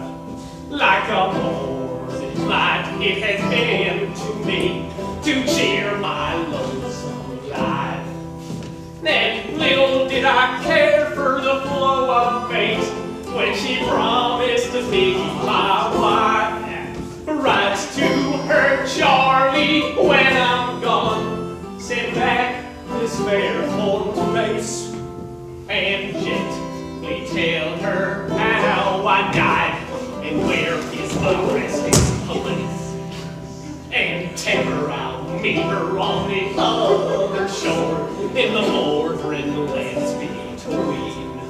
Yes, heaven and earth, I'll meet her there, and it won't be long, I mean. Then tears fill the eyes of the blue-eyed boy, and his kind are filled with pain. I will do your bidding, my comrade dear, though we never meet again. If I die first and you ride back, you must do as much for me. See, I have a bragging mother at home. She is all this world to me. She has prayed at home like a waiting saint. She has prayed both night and morn. See, I was the last of the country home. She kissed and sent me on. Well, just then, the orders came to charge, and instinct with black hands. Then on they went, then on they rode, this brave and devoted band. Well, they rode till they came where the Indians shine like hell. They poured death's folly on Custer's men and scalped them as they fell. They turned from the crest of the bloody hills with an awful yell. And those that were left of the devoted band rode slowly to their doom. There was no one left to tell the blue-eyed girl the words her lover said, and the brave mother will never know that her blue-eyed boy is dead! Sure good! Sings plumb like a church choir. Now, what is Curly playing? Here, Curly! Sing it here! Well, follow me along on that there guitar now, will you? About Railroad Man. Love your day. Whistling Rufus. The girl I left behind me. Or Lost Dog. Shoot the buffalo! So lovely. You sing Mohawk Trail.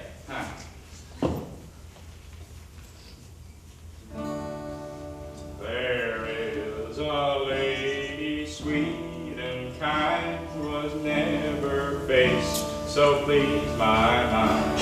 I did but see her passing by, and yet I'll love her till I die. Her gestures, motions, and her smile, her lips, her voice, my heart beguiles my heart, I know not why, and yet I love her till I die. Cupid's winged and off range, her country soul, my love doth change. But change she earth or change she sky, and will I love her till I die. Play some beauty singing. Now, Aunt Eller. Oh, no! Can't sing because I got a frog in my throat. And I'm tired too. And oh, I got a real bad catch in the leg. Just come on, ain't no way. You don't have to You don't get out of this. Done forgot. Well, hurry up and remember then. Done forgot everyone, I tell you. Well, sing that one about when you was young and singing. My throat's plumb sore. Yeah, well, something else is gonna be sore if you don't start.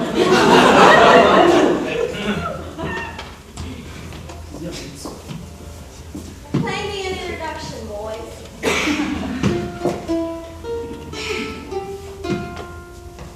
When I was young and single, at home by my own fireside, with my loving brothers and sisters, my mother, she never grew a child.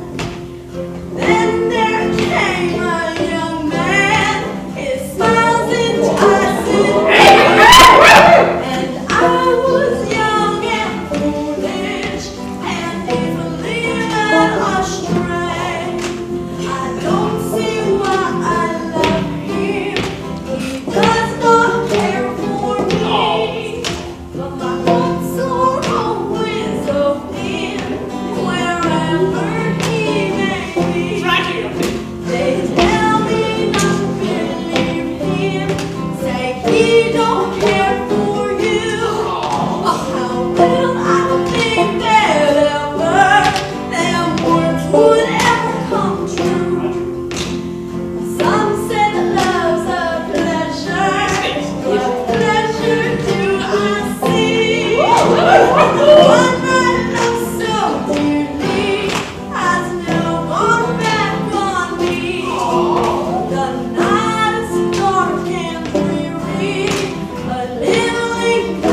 By gum, if you ain't crying.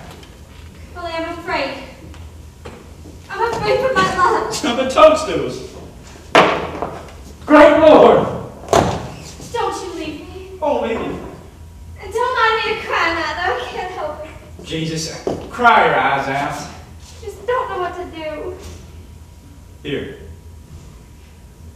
I'll show you.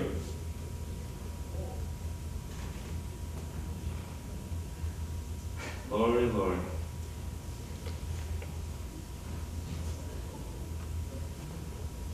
Curly. Thought I'll make you stand in public. Get away from me, you. What? You don't like me? I don't like you. Get away from me. Pull away from me. Oh, but God. Curly, you're sitting on the stove. It's cold as a hunk of ice. I wished you burned a hole in your pants. You do you? You heard me. Listen. You stand over there right where you were, and I'll sit right over here, and you tell me what you want of me. Well, Jeter was here.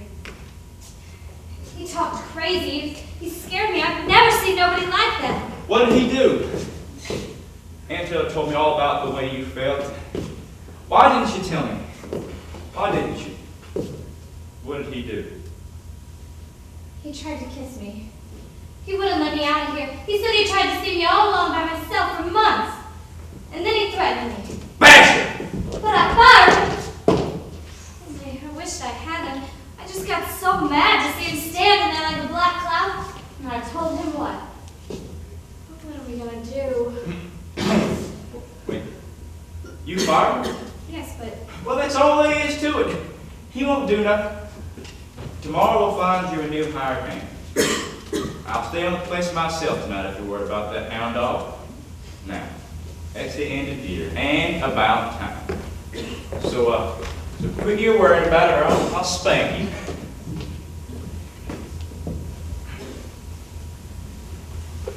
While I think of it, how about marrying me? oh goodness gracious, what would I want to marry you for? Laura, ma'am, please, marry me. I don't know what I'm going to do if you don't. Well, of course I'll marry you if you really want me to.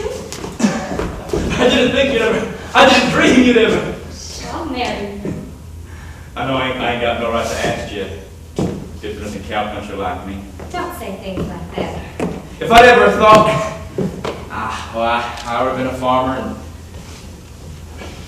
worked hard at it and kept buying up more land and saving instead of doing the way I've done. Pretty soon the cattle bits will be over with. They're putting in barbed wire and plowing up the sod for wheat and corn. Pretty soon there won't be no more grazing. Thousands of acres. No place for the cowboy to lay his head. Don't you worry about that. Your father done right. He knowed he could see ahead. But Pap ain't alive to enjoy it. But we're alive, Curly. Alive. We gotta enjoy it while we can. In case things happen. Nothing bad can't happen now, so long as you love me and don't mind marrying me. Oh, I'll marry you. I reckon somebody's coming now, don't you think? I don't care. When will you marry me? Oh, pretty soon. I'll have to talk to Aunt Eller first. I'll ask her myself. I remember the first time I ever seen you. You was picking blackbirds up by the road here years and years ago. You was a little tyke. You was eating blackberries as fast as you could pick them, and your mouth was as black as a coal shovel if you wasn't a sight. Oh, Curly. Then I seen you once at the fair riding that gray filly of blue stars, and I says to someone, "Who's that little one with the band hanging out over her forehead?" Yeah, I remember. See, you were busting broncs that day and one throw. Did not throw me. Oh, I guess you jumped off then. Sure I did. Yeah, sure you did. Then I seen you once that Sunday a year ago. I'll never forget it. You was I come over to break them broncs, and you'd been picking flowers next to that sorghum melon standing in the cane patch, and you had a whole armful of Sweet Williams, and and morning glories and wild roses and I don't know what all. I nearly fell off my horse just looking at you. And I remember thinking to myself, if this year brought roses, now I won't end up in no wild roses or morning glories. No siree, no such luck. I'll most likely end up finding my face a plowing a Petra, cuckleburs, or gypsy weeds, or most likely an old cow pond. Curly, the way you talk. I'll sure be an unsettled man though soon as we're married. So blame pretty. Where somebody's gonna run off with you. If ever I have to leave home, be gone all day, gonna short tie you up to the kitchen post so you're there and I get back. Ain't gonna take no chances, no siree. And say, where do you get a Bobby for a wedding present? You can't marry a good for nothing cowboy without a red cent in his britches. It's your own fault. They come, huh? How about a brand new pair of spurs, or maybe a brand new saddle blanket with the red stripes on it, and my initials stitched on the inside of a bleeding heart on the corner. Oh, I get it now. I see why you wanted to marry me. Just to get a saddle blanket. A fella has to look out for himself, even if he has to marry a homely little creature like you.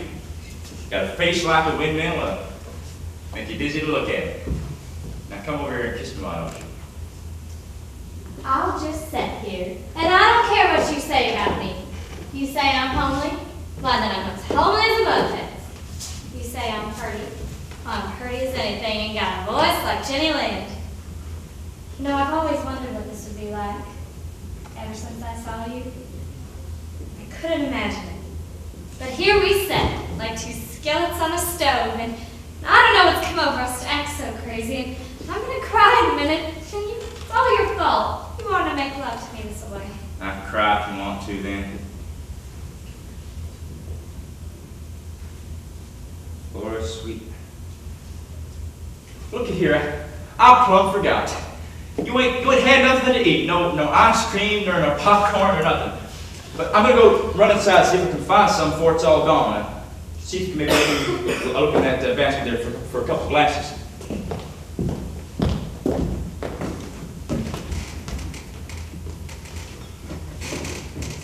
Curly, what are you up to? Cream, good old rich cream right out of the well. Cold as ice. It'll freeze your wishbone, might knife slide them down your throat.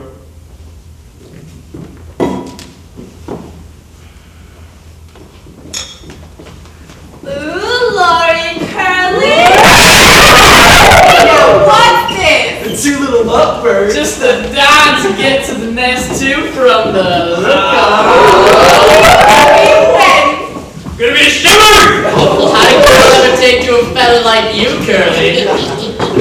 Well, look here, I thought I would catch me a fella. Here he is making up to another girl. Let's get the loving couple started off right. Yeah!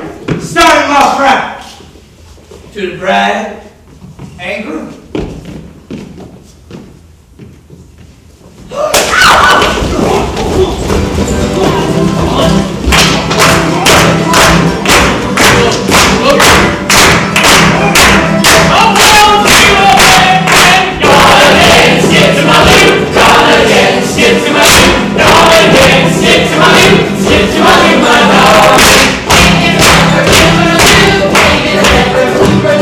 Can you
hear anything?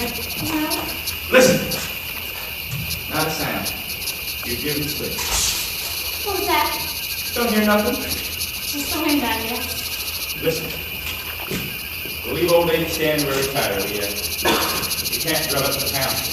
The senators looking out for us. They'll see it. So we'll ride across the hayfield and then run through the conflict and then go in the back door.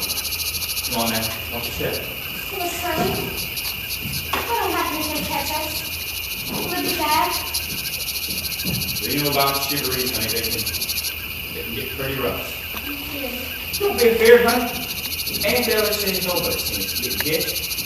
Well, they might have suspected something. I mean, that is the chance about getting married. But here we are, honey. Married, fertile home, and not a soul inside. Yeah. We fooled. Sure did. We're married now. Well, here. Was you scared when that preacher man said, "Will you take this dear woman?" I was scared you wouldn't say it.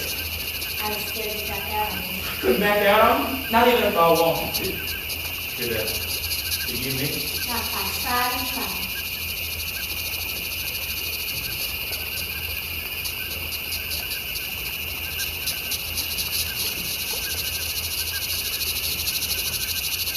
Look at the way the hayfield lays out prairie in the moonlight.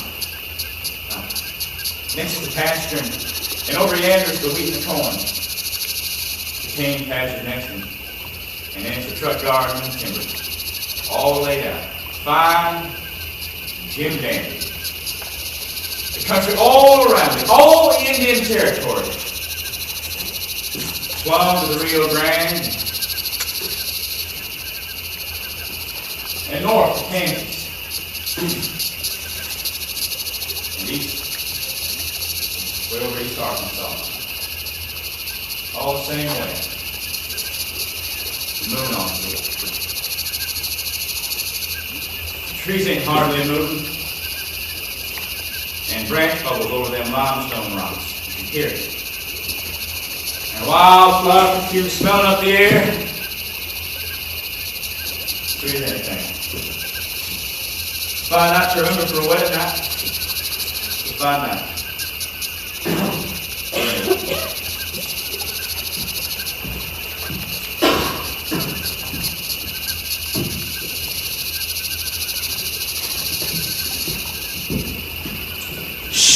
Hear it? Fine night for a wedding night. Fine night for anyone. Quiet down now. They're here before we get to the house. I bet they got that door. Be careful. They'll hear us just put them on. Catch me if you have. What are we waiting for? Give them time to get to the house, kids. You don't want to give them too much time. These guys in Curly's shoes, God almighty, you sure gotta sell something there. Couple of sections. Bring some timber and plow land. Guys, begging more coming. And God, she's a purty too. Got the face for cute. Hands white as snow. And that ain't all, brother. No, and that ain't all. Jesus, wish I was in Curly shoes. If I was Curly, I'd be my bare feet by this. Look, there's a light in the bedroom. Look at the way them curtains blow! Lace curtain blowing out like a shirt tail of popping in the breeze. I wonder what they are seeing in them cocktails. Proud couple, once in a lifetime. By themselves. Tonight, come on! The good old black night. Nobody to spy on. Nobody to see what you're up to. Look at them shadows moving. Look, it's them. See, they're here. Get ready! Come on now, give me a surprise! Now remember, right by this here step where the ladder is, like we say. Let's go. Hey, don't make so much goddamn noise. Come on!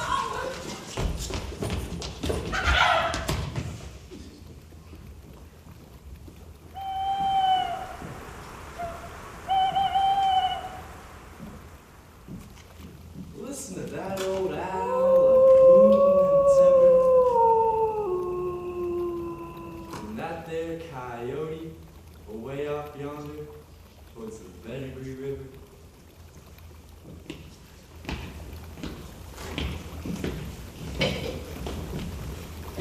Bridegroom a-waiting and to wait. Don't you wait now, Mr. Bridegroom. The moon's a-shining. Your time has came. Yes, sirree, Bob. What? No time to wait now. Time to get going. See that there bride a-glimmering there in her white? Waiting for you. Been standing there with her hair down her back and her lips a-moving. Get next to her, brother. Gonna be high old times. Gonna be Jesus into your heart. Well, get out of the way now! Over here! Here's the place! God damn it, no every son of a bitch with his hands up, I'll kill him! Always a herker, Curly. Better head it! Now get away from her! Come away from her! Now get away from her, y'all! Bring her on!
I don't know, Curly. You better give yourself up, I expect. They ain't no telling. Do you hear me, Curly? You better go in with me as I go. You know the way everyone feels about Shiveree, and you got to take it right. But the fire! You're trying to burn us out! I know! But you've got to tell the law. It'll be easier that way. Look, I'll come back for you. I promise! Curly. Laura. He... Shh. Be quiet. It couldn't be that way. Don't say anything. What happened to us when everything was so fine? Laura, I didn't go Why did they into... let him play there?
make a square one. No, I tell you, make one that looks like a four-leaf clover. Guess I know how to make fun. Yeah, you sure do. Cut a round on that plan. Yeah.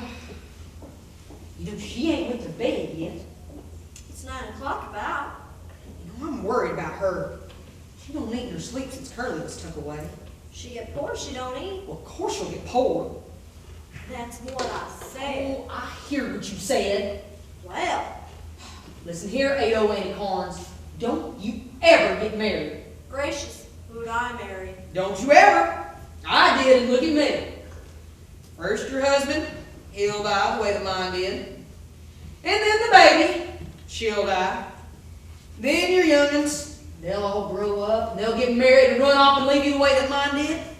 And before you know it, you'll be as old as I am, sitting around, bald with old wood legs, sitting around, ripping up a pair of old flower sacks to make yourself a pair of drawers out of. Don't you ever get married. Trouble sure starts. You get married, look at Laurey. Tell me, they can't stick you.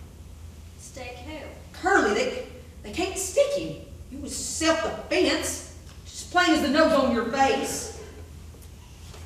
Well, then they ain't no affair holding Curly for it then. Well, of course it ain't fair, but it's just the law. You know, them old town fools gotta have their hearing first. First Shiveree, and that was bad enough. Then Jeter, and now Laurey's all broke up, and Curly's sitting up in the cooler at Claremore, and woo! Sure is a happy wedding, I must say. Them two ain't even really married yet. Ain't they married, Aunt Eller? Oh, well, of course they're married, but no, they ain't. Oh, never mind. If you don't know, I sure ain't gonna explain it to you.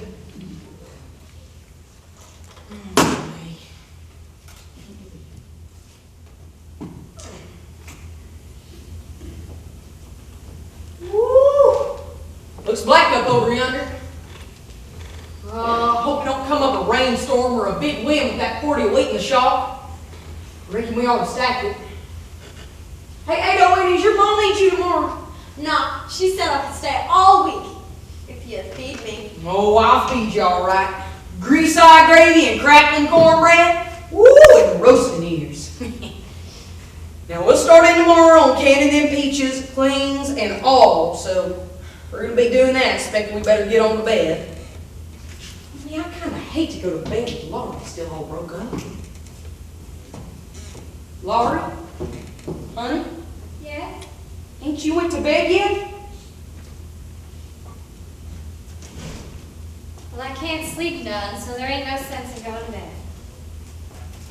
How you making, 808? Me a dress. Ain't it pretty? Sure is. And, what did they say? Oh, now, I told you, honey. Just that the hearing was coming up tomorrow, that's all. Now, I don't want you to worry about it anymore. You'll let him off all right. They got to. Curly ought to let me go into Claremore with him like I wanted to. Now, don't you know they wouldn't have let you say nothing? Well, you're his wife, ain't you? Yes, I am his wife. Well, Why'd it have to be that way? Everything was going so good. Laurey, ain't nothing happened. I mean, there ain't no telling what they'll do to him. And he couldn't help it. He couldn't. It was over in a minute. Jeter lay there dead. He could have killed Curly. He tried to kill him. Now. They can't send him up, can they?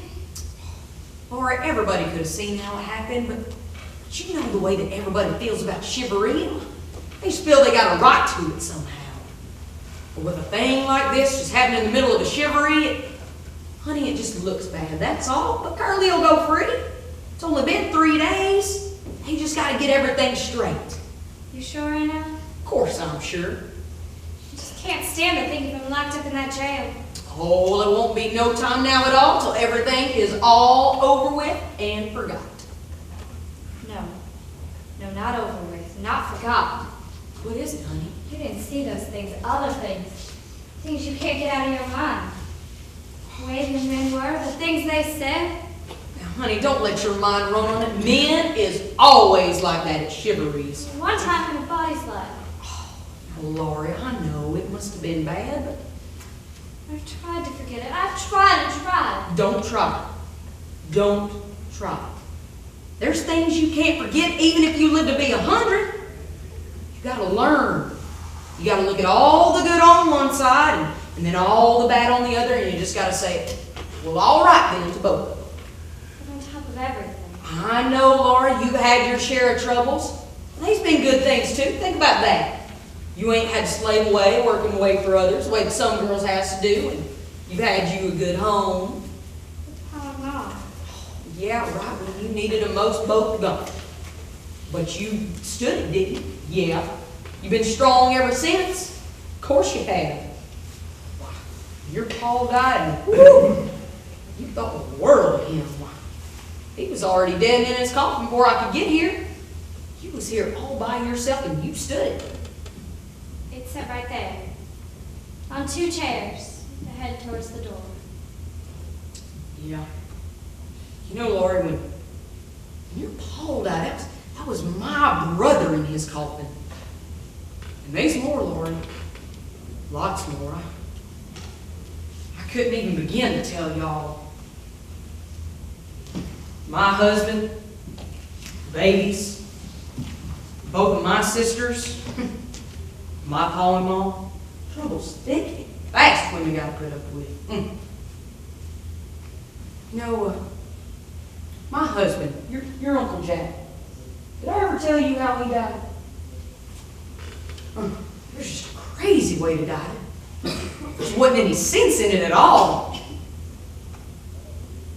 He bought some hogs off of Lynn Slocum, and they turned to be all full of cholera, and they died. So naturally, Jack went up across the pasture to see Lynn about it. And it got to be dark, and he didn't show. So I took a lantern and went on across the pasture there, and when I come up to the wormwood fence, I found him all huddled up, bloody from a gunshot wound. He was just laying there dead in a patch of yellow daisies. I didn't know who done it. Lynn Slocum, maybe. It didn't matter. All I know was that my husband was dead. And there's more, Laurey. All kinds of things women got to put up with.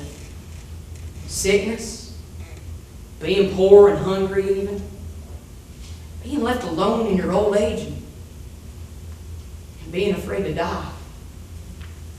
And it all adds up. That's the way life is, just cradle to grave. But you can stand it. You can. There's only one way though. You gotta be harder. You got to.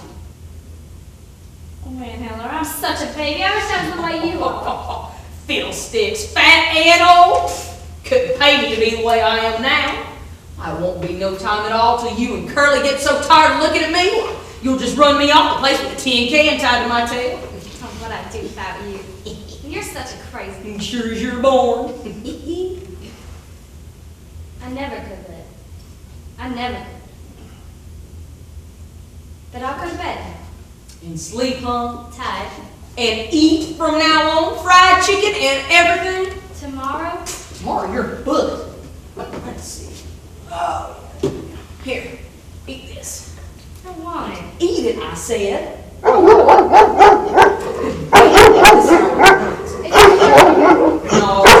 Curly told you. He stopped barking. It's pitch black outside. I just can't see it. It's Curly come back. No, that old dog just got caught down there. Oh, just started barking like he was shot. Still, can't you? What's that? Curly. Shh. Still. All right now, whoever's there, you had better answer, and answer quick. Laurey! Well, look what the old cat drug in. Here I thought we had him safe in jail, and here he turns up a back penny. What are you trying to do, scare us all wall-eyed? Why, it's Curly! No, it's Santa Claus. Can't you see nothing? Curly, what is it? What was that noise? Oh, Curly, everything's all right, ain't it? They had set you up, haven't they? Tell me quick. They ain't let me off. Well, Curly, they couldn't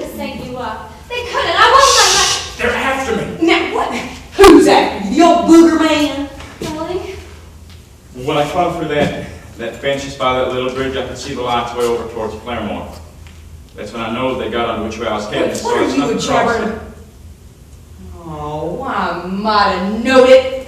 Curly-headed cowpuncher like him would come up to a bad end. He's wouldn't drunk in jail. I had to see Laurey. I had to. I know she'd be worried about everything. I couldn't stand it, her worrying. Worrying? Help her none. I ought to take a hickory switch to you and beat you plumb to a frazzle.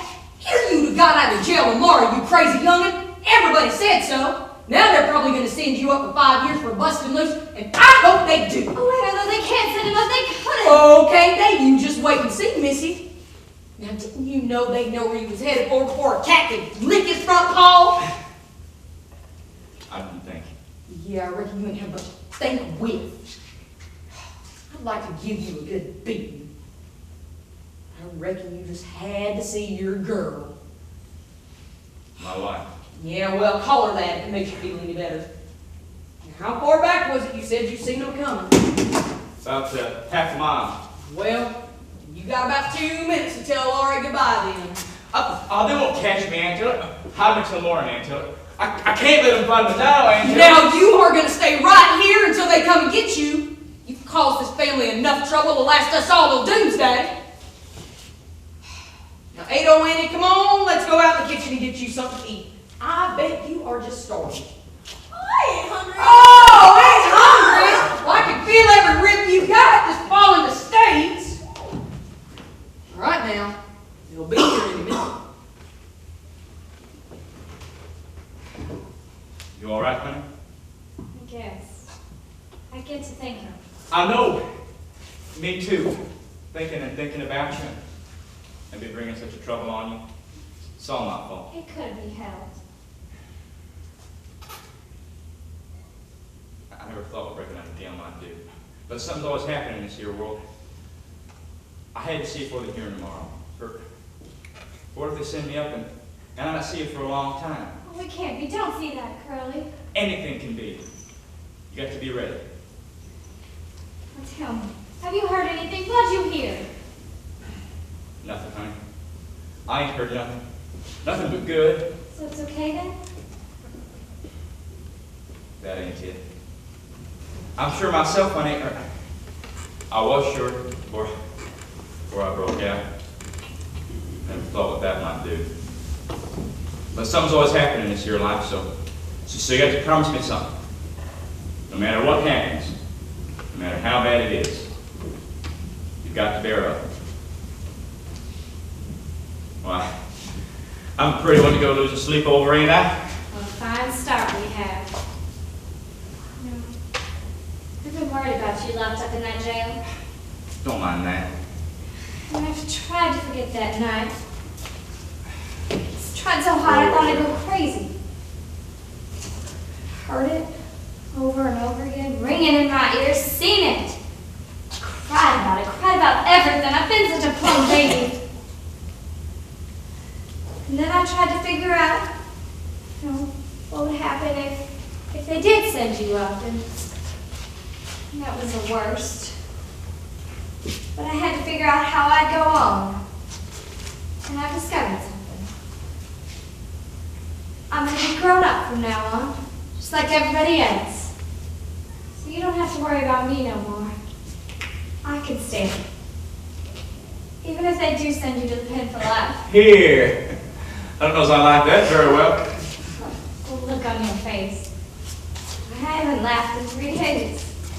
I ain't going to no pen for life, but pounding up rocks and wearing straps around my legs. Well, wouldn't you look pretty? You air devil, ain't you? I don't think you even like me. Oh, I like you a little bit. But what are you wearing? Old man Peck went and got these old clothes for me. Sure good old man, thinks the world of him. Sure come out of Rucker's dry goods store. Must have thought I'd been eating new clothes sitting in that old jail. My, these things crawling in there. Got legs on both sides. Cell next to mine's got a couple of horse thieves into it, the AHTA cut up by Sequoia, and one of them hands me a blanket. He says to me, "Well, thanks so pretty for nice, but it's hell for warm." Curly. And another cell's got a woman into it that smokes and cusses like a mule driver. I don't know what's gotten it. think they caught her stealing from the turf exchange. You know, it's gotten into Indian territory now. How they're locking up everybody, women and all. I'm beginning to think you like this here jail you're stuck in. Just rare to get back, lay back on that iron cotton, dream about feather beds. Every time I pass by the old barn lot, old Dunn lopes across the knickers at me. He's asking about you, I reckon. Oh, he's after fall dead of the heat when he hears about me shut up in that old jail instead of out on the range. Feels like I ain't been in the saddle in a month of Sundays. Laurey, listen. From now on, everything's gonna be different. Different? You come to me sitting in that cell of mine.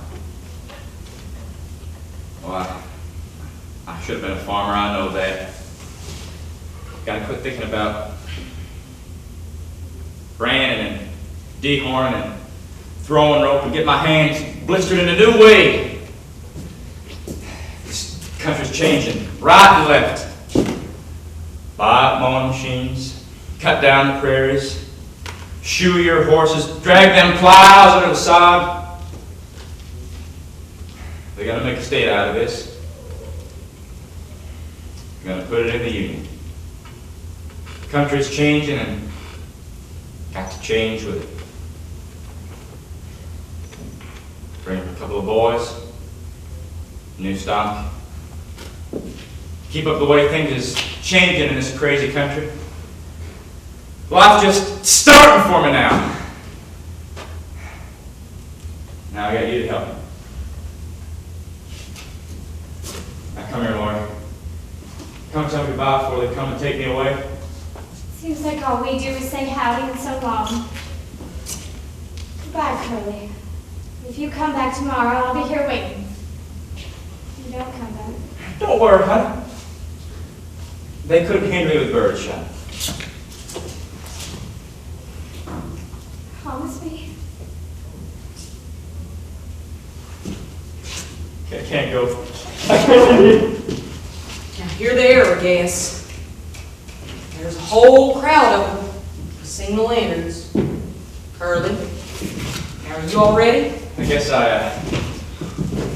Bye. I'm sorry.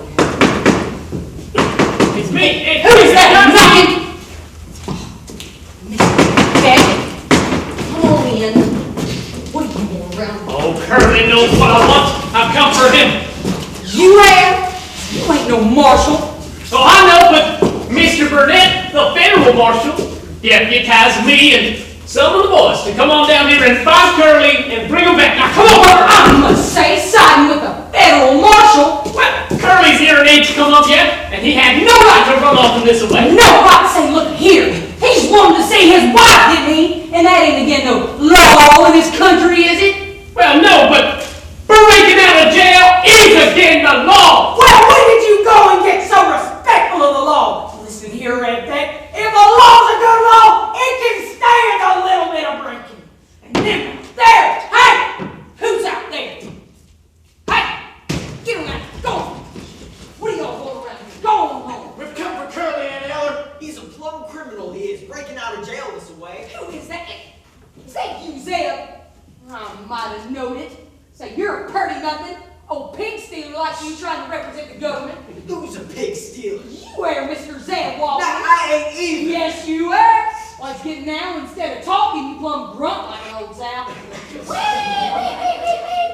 Oh, and Dave Tyler. Well, you're sure gonna feel funny when I tell your wife you're carrying on with another woman. I ain't carrying on with no one. Well, maybe not, but you're sure gonna feel funny when I tell your wife you are. Now, Eller, we've come for Curly. We can't stand out here and listen. Now, send him on out. You're gonna listen to me. I'm getting angry. You can't take Curly, and that's all there is to me. Now, Aunt Eller.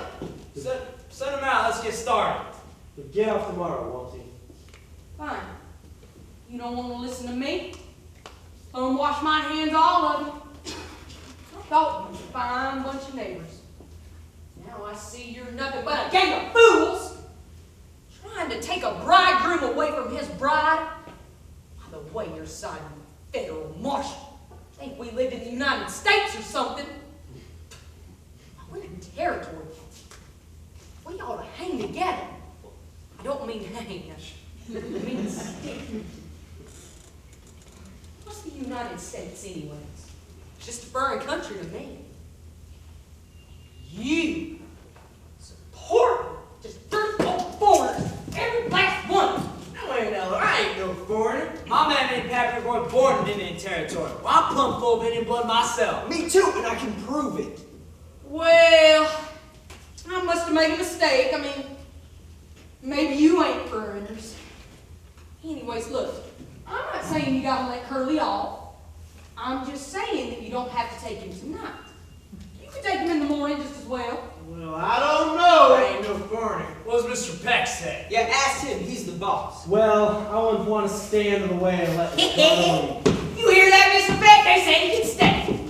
No, they didn't. Yes, they did. Can't you hear nothing? Take a black snake with you. Well, I guess if my man is gonna back down on me this way, I reckon I better let Curly stay. Yeah! I know you can see daylight. I know it. Well, I was young once myself. Oh, devil, you ought to tell your wife. You want me to stay, Lord?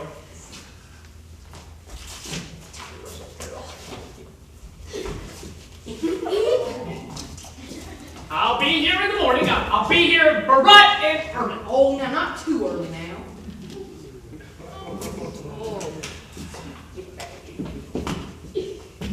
Oh, young'uns.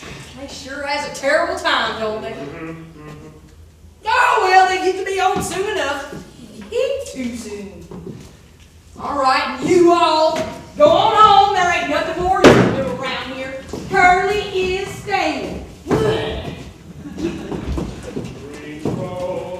Mr. Peck, listen to that old cowpuncher. It's his wedding night, and here he is a-singing.